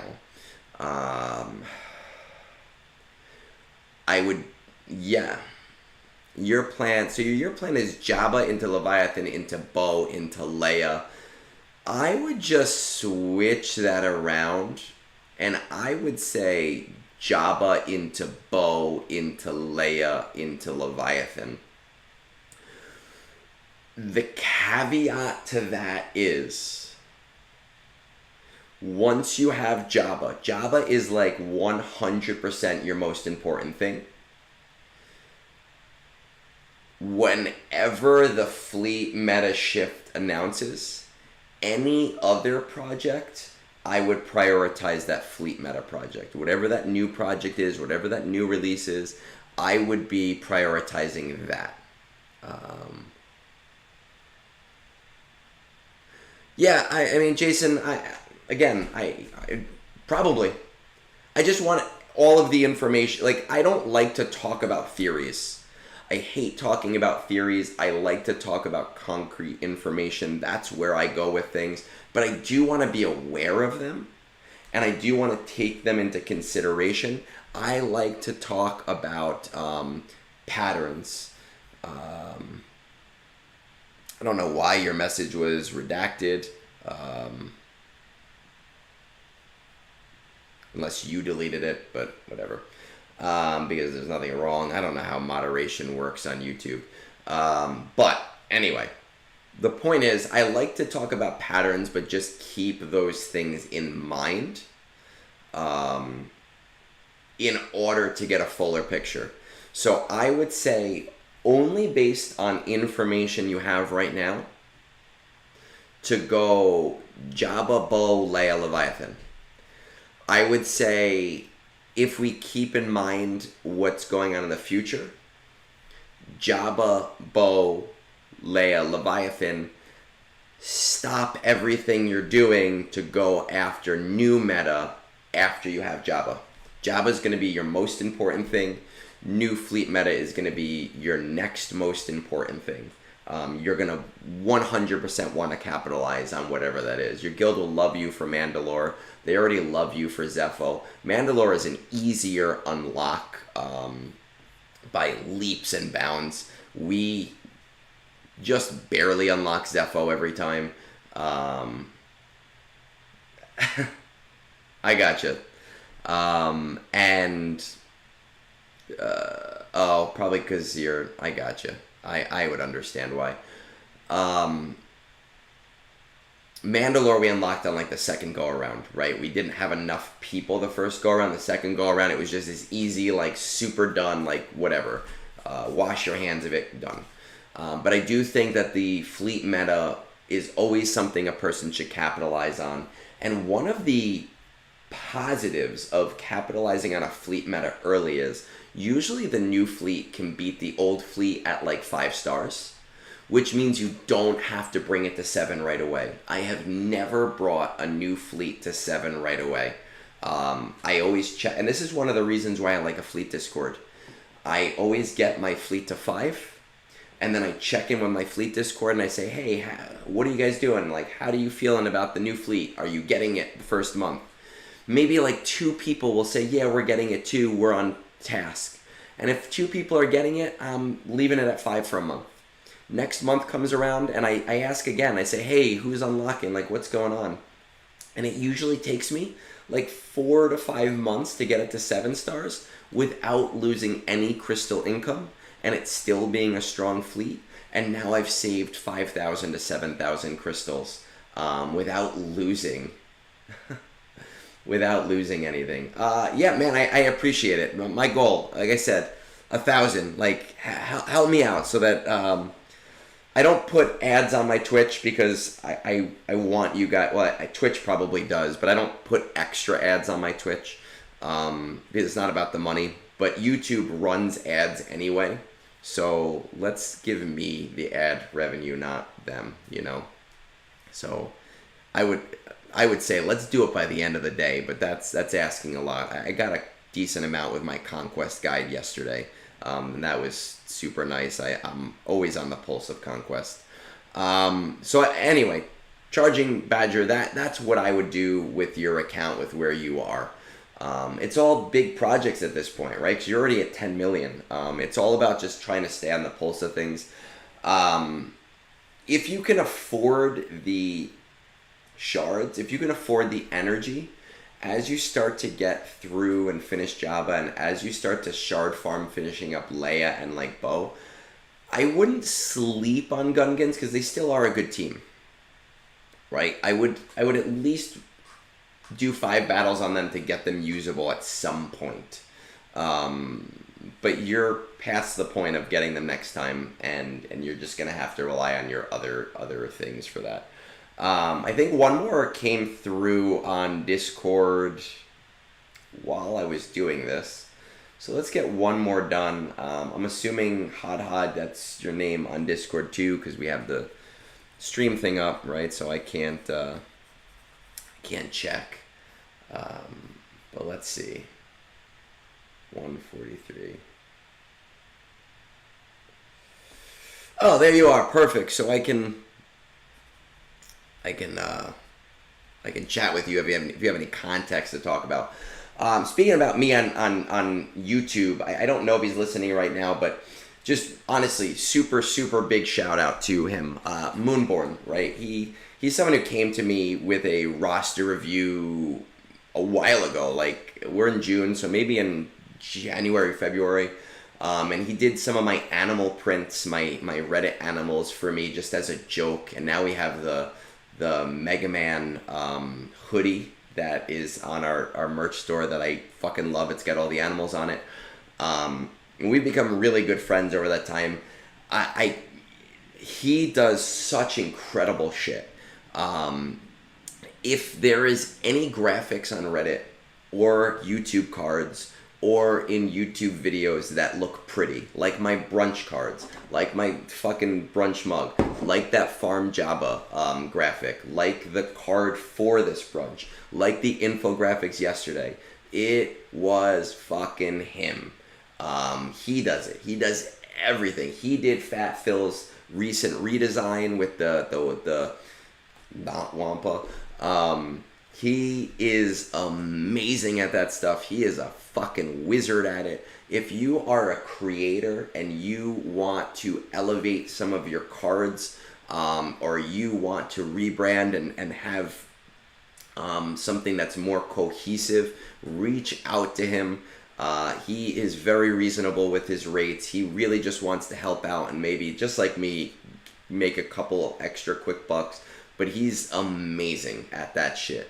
The only way that I work out is literally because of him. So if he is listening, thank you. And if he is not, guys, like, seriously, appreciate the shit that he does. All right, now, that's my commercial break for right now. Let's see what we got going on here.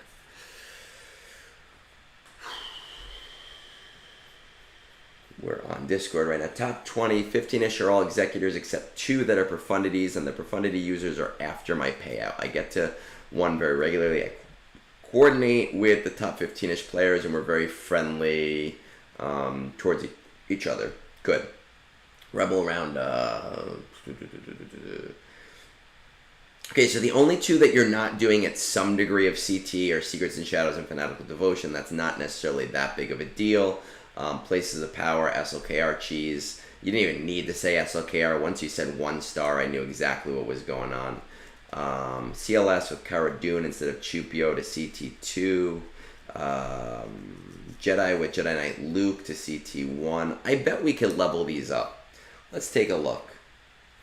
I bet we can definitely level these up.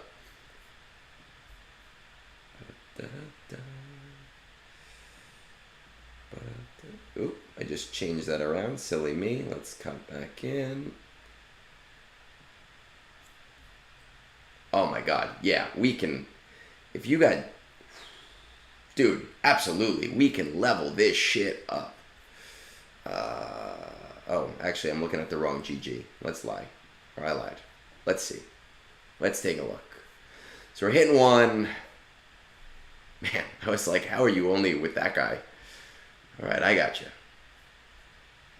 We're good. So you're counter-metaing with Finalizer. Alright. I really would like to see you have a GL fleet. Even just because as people advance, it is always nice when people are working together. But you do need to consider, you know, the future and GAC and everything else too. So I would like to see that, but we're in a not bad position. Let's check these out.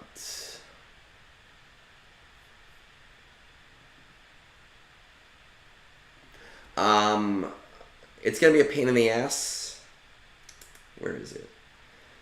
You missed 1, 2, 3, 4, 5. You missed one. Oh, no, you didn't. Rebel Roundup CT2. Okay. You just didn't. You formatted them as under Rebel Roundup. I got where we're going with this now. Forest Moon. Imperial Troopers. Okay. Check these guys out. Again, your Zetas are a little off right now. If you bring General Grievous up, you can probably CT2 Forest Moon. And he's a good character to have, to be quite honest. It's just like a small project. Let's check out this military might, shall we? 1, 2, do you have Chewbacca, Han Solo? Oh, that's why, because we don't have that yet. Okay. Let's check out this ground war. Ba-da-da. Ba-da-da. Lucy was a steamboat. Ba-da-da-da-da. Close to executor. Okay, so you are close to being able to do CT3 on this Jedi 1. It's a modding thing. You're going to want Jedi Knight Luke a little bit higher so that he's doing damage. But I don't see any reason why you can't do this at least at CT2 right now. I don't know if you were here before when we were talking about this. But for the event, for Ground War, take all of the speed off of him. Literally all of the speed off of him. Right? Just in case you were not here for that portion. Take all the speed off of Jedi Knight Luke, put him in as the lead, make somebody else, probably Hermit Yoda, the fastest. You want to speed limit everybody. You want to end every single zone with the mass assist so that Jedi Knight Luke starts every zone after that. With your current Jedi, I would do Jedi Knight Luke, Hermit Yoda, Jedi Knight Revan. Really like a better tank in there, but Obi-Wan might do it for you right now. And I would try either Jolee or Jedi Knight Anakin. Jedi Knight Anakin is really for the damage. Jolee for the accidental, oh shit, I died. I think with your Jedi in their current state, you might not be able to do CT3. But if you remod everybody really fast and low speed mod, no speed mod really, Jedi Knight Luke, you should be able to get CT2 as a bare minimum right now.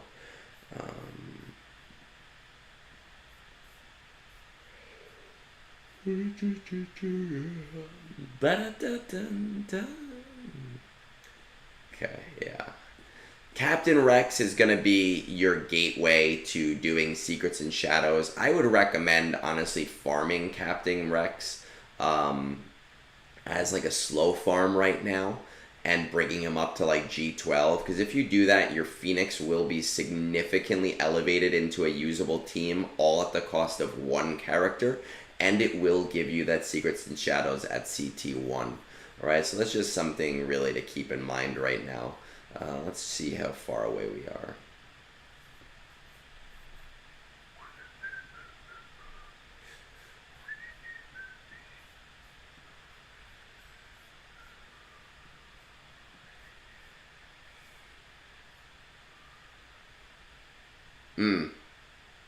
Okay, that makes sense. Yeah. Try it next time it comes around. But yeah, no speed for that.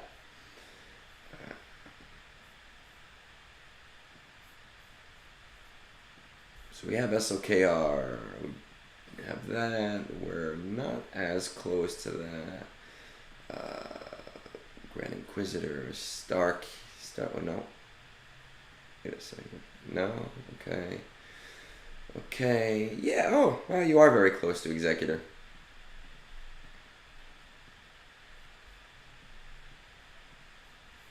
Alright, so 100% prioritize Executor right now. If you are, what I will tell you is get Executor to 5 stars, definitely. We just talked about this, you were probably on the stream at that point.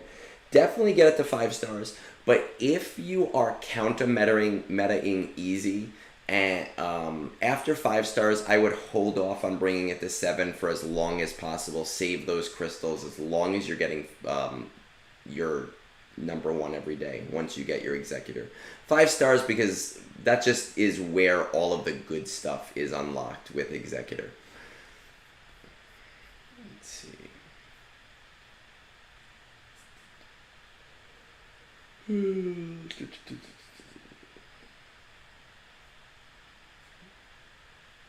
sure I want to focus after I finish the Executor.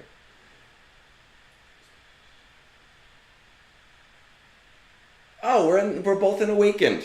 I didn't even read that part. That's dope. Yeah, well, Awakened Coliseum is on the newer end, so some of the guys in the higher end of Awakened have done a lot to expand the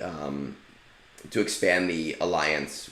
We joined Awaken like 3 or 4 years ago. We were not the top alliance at the time, or the top guild in the alliance at the time. Awakened proper, they disbanded. We took on a few of their guys, and we have been the top of that ever since. I'm checking something really quick in the journey guide. Yeah, just do 5 stars, because there's no reason for you to go any further if you're able to hold the number 1 slot, and you'll be able to save it for some other things. So just looking at my journey guide real quick.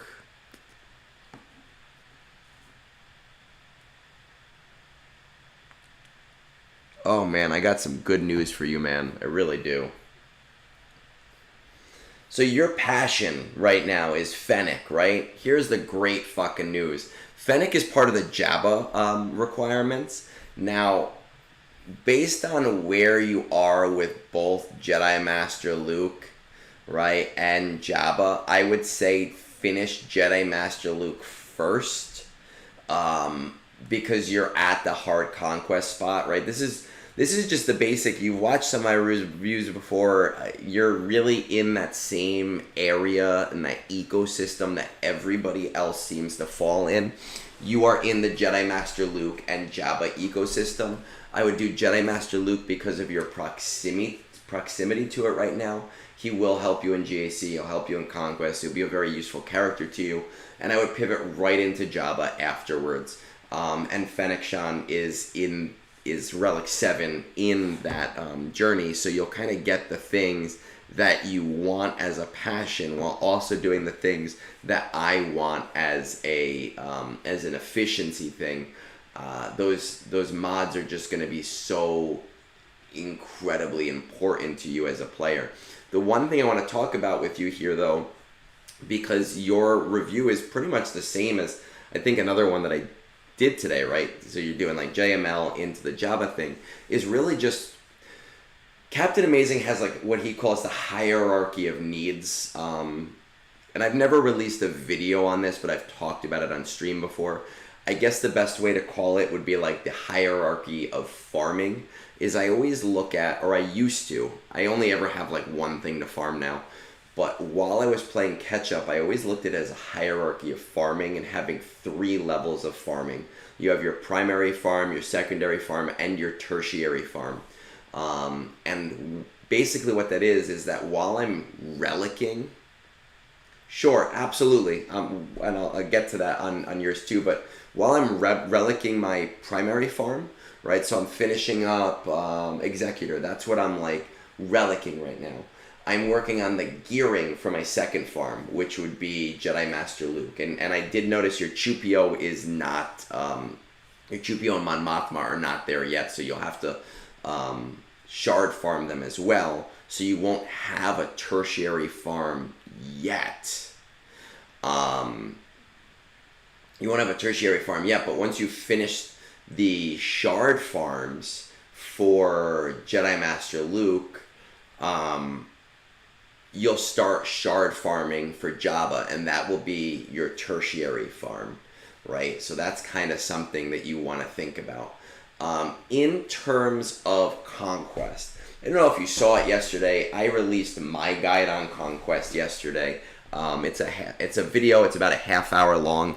I try to talk as fast as possible because I don't ever want people to feel like I'm padding videos. I kind of hate the idea of padding videos. But Moonborn did graphics for them, kind of like what I'm going to do, and some lower cost options. It is worth looking at least his infographics.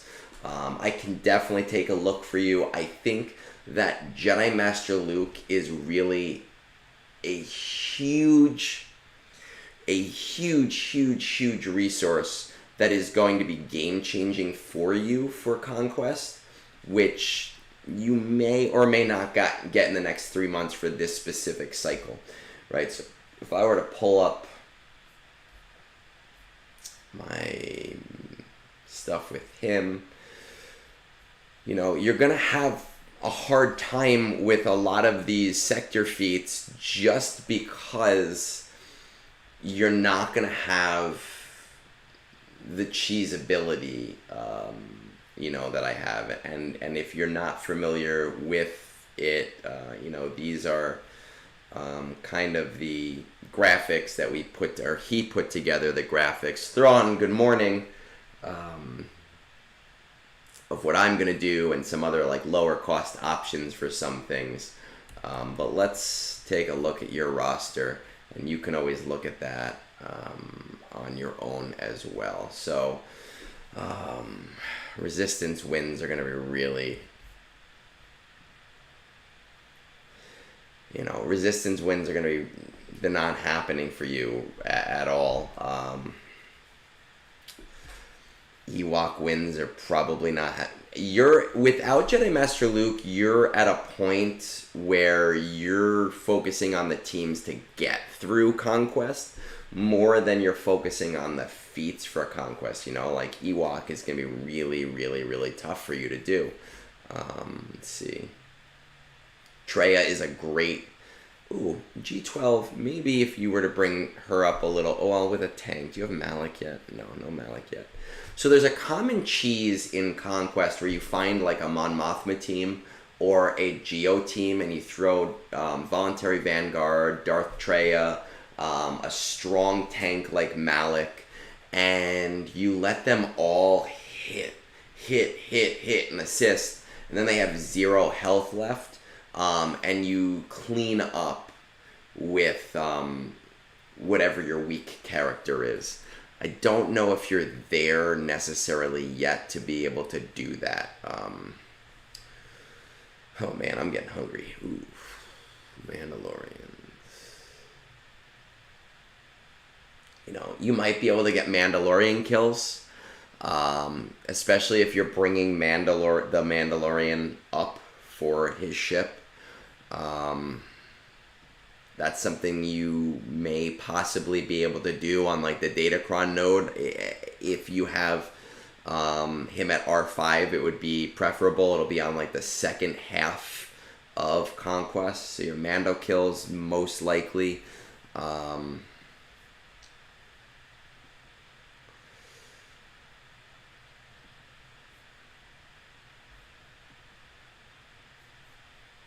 You know, oh, I can filter. I didn't know I could filter.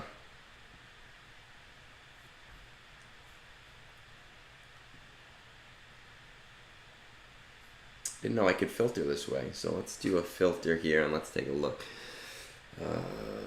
Ability class.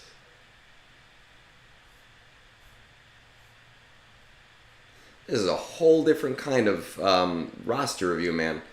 Like people. I almost hate you for it because people are going to start asking me for this, and it takes so much effort. You're not going to get the assist calls with Obi-Wan. If you start shard farming Chupio, he does... Does he do it? No, I think he does evasion down. Never mind. Does he do evasion? No, maybe he does evasion up.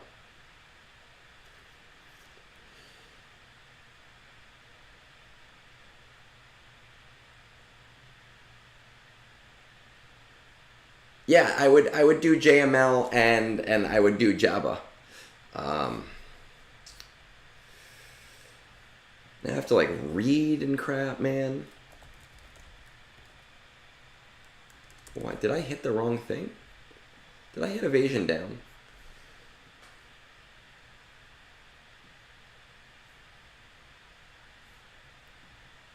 Yeah, it's... Strap in, folks. Ability class.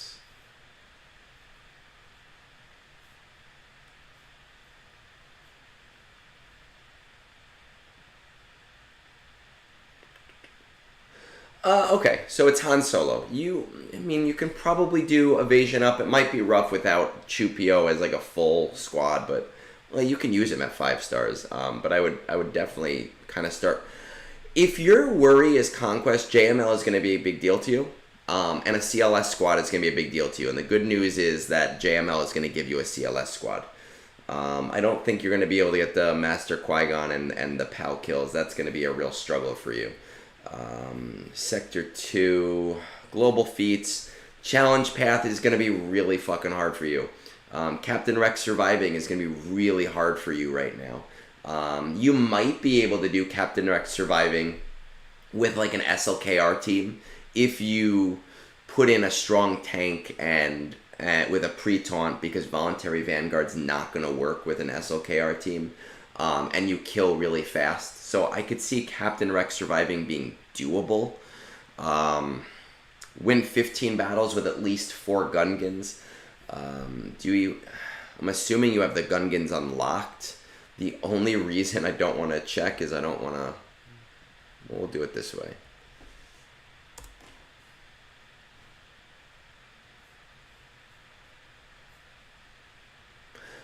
So one way to get Guard to go to CLS is if, and it might not work because of how low he is, but is to put Chewpio in the second slot before Chewbacca. It does shift the way because the uniques apply in order, so that might help you do that.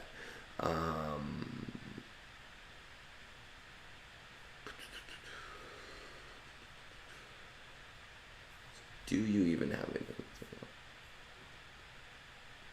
So you didn't have the Gungans. How do you not have the Gungans on? Do you have the shards for them? You just didn't want to waste the resources on them? Because we just got... They just fucking came back with all their marquees. Okay, so you can probably, again, if you find the right node in Sector 1, you can probably win 15 battles with at least 4 Gungans, because they don't have to survive.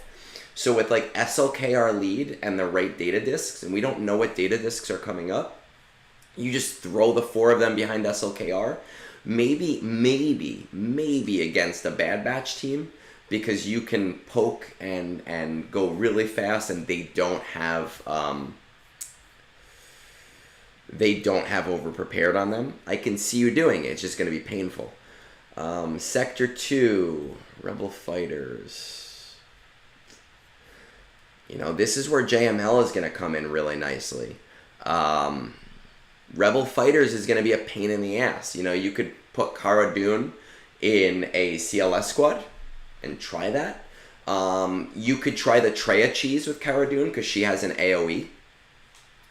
So that is a possibility, but it's going to be a pain in the ass.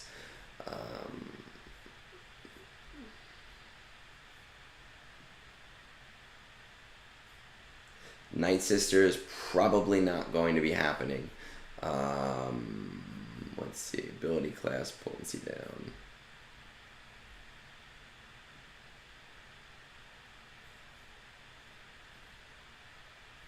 Grandmaster Yoda, I can see you getting potency down. I think he does it on basic.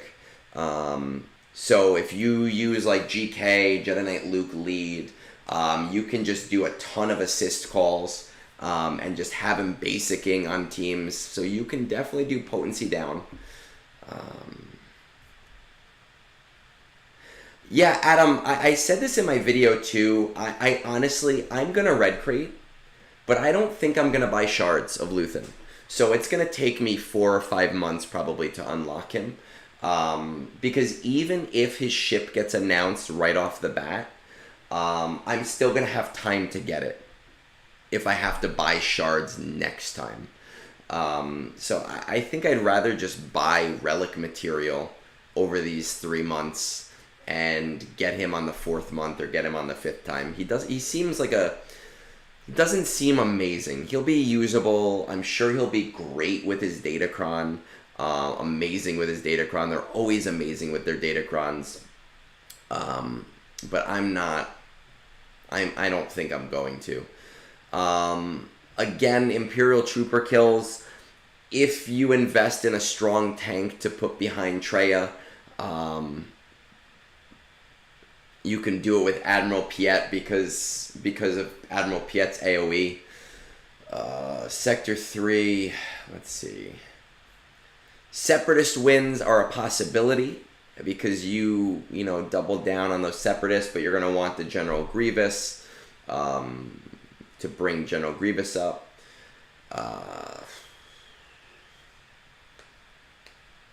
You could probably do kills with any Han with your CLS squad, as it is. It's gonna be hairy because he's not gonna get all of the kills. But you're at a point where it's not gonna matter anywhere near as much. Jedi Master Luke is gonna be such a game changer for you.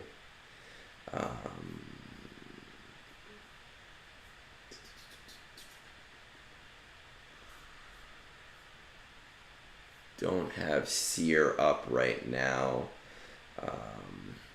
Let's check these out again.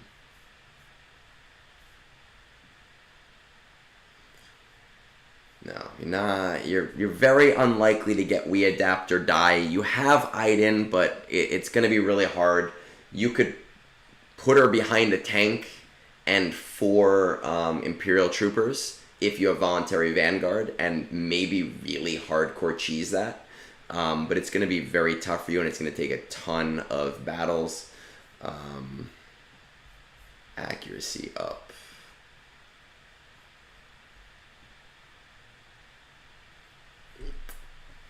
Man. I know Scarif applies it on basic. It's going to be a pain. I think that Cal only applies it against or on Ufus. Oh, he applies 1. That's going to be really, really fucking slow to do it with him.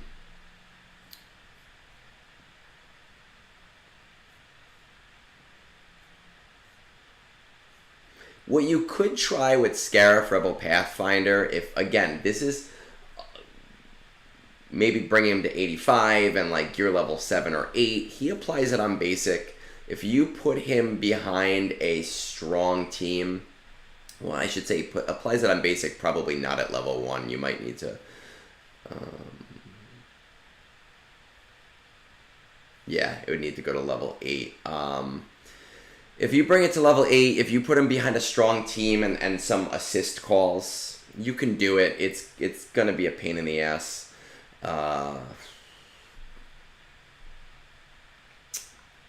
Shield up is not going to happen for you. Rebel wins should happen for you with CLS. Again, Captain Rex wins. You'll probably be able to do with SLKR. Stop Surviving is going to be tough, but if you put him in your strongest squad, even with SLKR, if you find something that does not have AoE, and you put a tank in there like Crew, maybe those stop wins are going to be possible if you have the shards for that.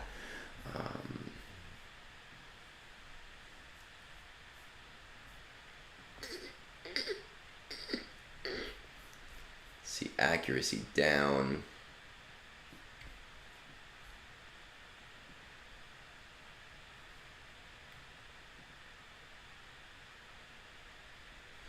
How does Cad Bane apply accuracy down?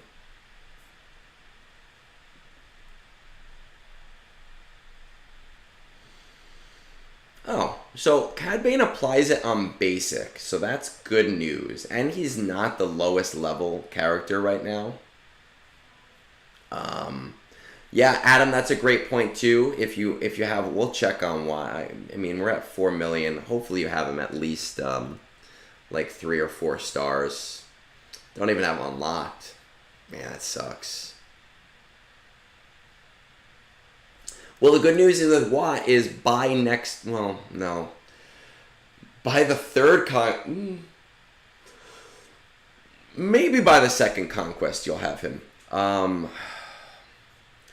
If you put Cad Bane in a bounty hunter squad against a team that is not going to have a lot of over-prepared or with the right data discs, I can see you getting accuracy downs with Cad Bane. Whether or not you're going to win those battles is a whole nother thing, but I could see you getting accuracy down. Defeat 35 enemies with Phoenix is going to be really hard for you. Once you have JML, that's going to be very easy for you. Defeat 35 enemies with Bounty Hunters. I'm going to be honest with you. That is going to be possible, but it's going to be really tough. Sector 5 is a beast. If you really get some good data discs, maybe. If you use like a tray of cheese, maybe.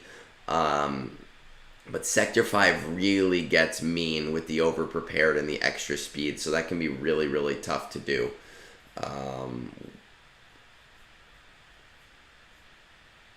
Let's see. And the last one would be Evasion down, right? So...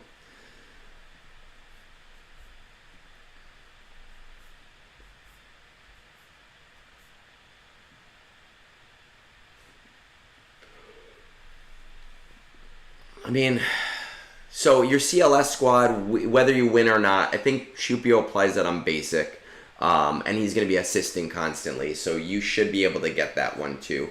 The reality is a lot of these are going to open up significantly for you once you have Jedi Master Luke. So that's something in the short term you should see a major shift in. Once you have Jedi Master Luke, Voluntary Vanguard to me is like a hard requirement to find in Conquest, because I can put literally any characters behind him to do whatever I want. So that's something to look forward to. You're at a point in the game where your credits are at a premium and where your what the hell are they called? Your currencies are at a premium. So I definitely understand the idea of not wanting to invest in a lot of these characters to get them to like 85 and whatever else. But hopefully in the near future you'll be at a point where you will be able to like bring 1 or 2 characters per conquest a little bit higher up to do that.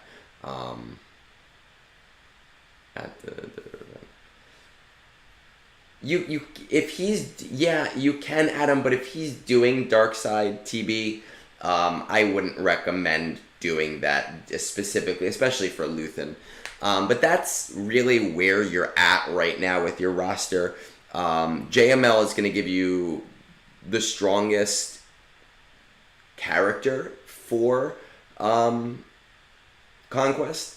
Is also going to give you a CLS squad that's going to be elevated. So that should hopefully help you pretty significantly. With all of that said, guys, we're going to close up in a minute, and we'll, I like to raid the Lysol in the mornings when he's doing his shit. I know most of you are watching on YouTube, not on Twitch, but for those of you there, we'll do that in just a minute. Hit us up on Discord if you're not already there. I'll drop it on Twitch, but it is in the YouTube show notes. I did my Conquest guide yesterday. Hopefully you guys like it. My one solid is let's get me to fucking 1,000 so that your ad revenue goes to me instead of fucking YouTube. And we do this every single Sunday. If you need a roster review, hit me up on that channel. We drop it in. We do what we got to do. Next week we'll have Conquest. We'll have roster reviews. I think we'll have the raid, and I'll have day 6 of territory battles. So we'll have a fuck ton going on in the game going next week. And don't forget to get your fucking Brunch with Egnards mug because it kicks ass. So for those of you, absolutely, man, anytime. And when I timestamp these, I'm gonna ask for a review on Discord too. It's really my one stipulation, is I really ask people to do that. So look out for that, because you need a special tag that I haven't given you yet. So for those of you that are on Twitch, let's pop in over there really, really quick.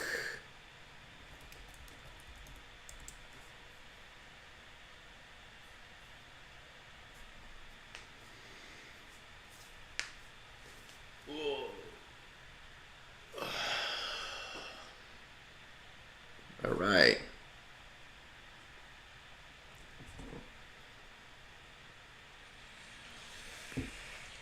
and everybody else have a great day.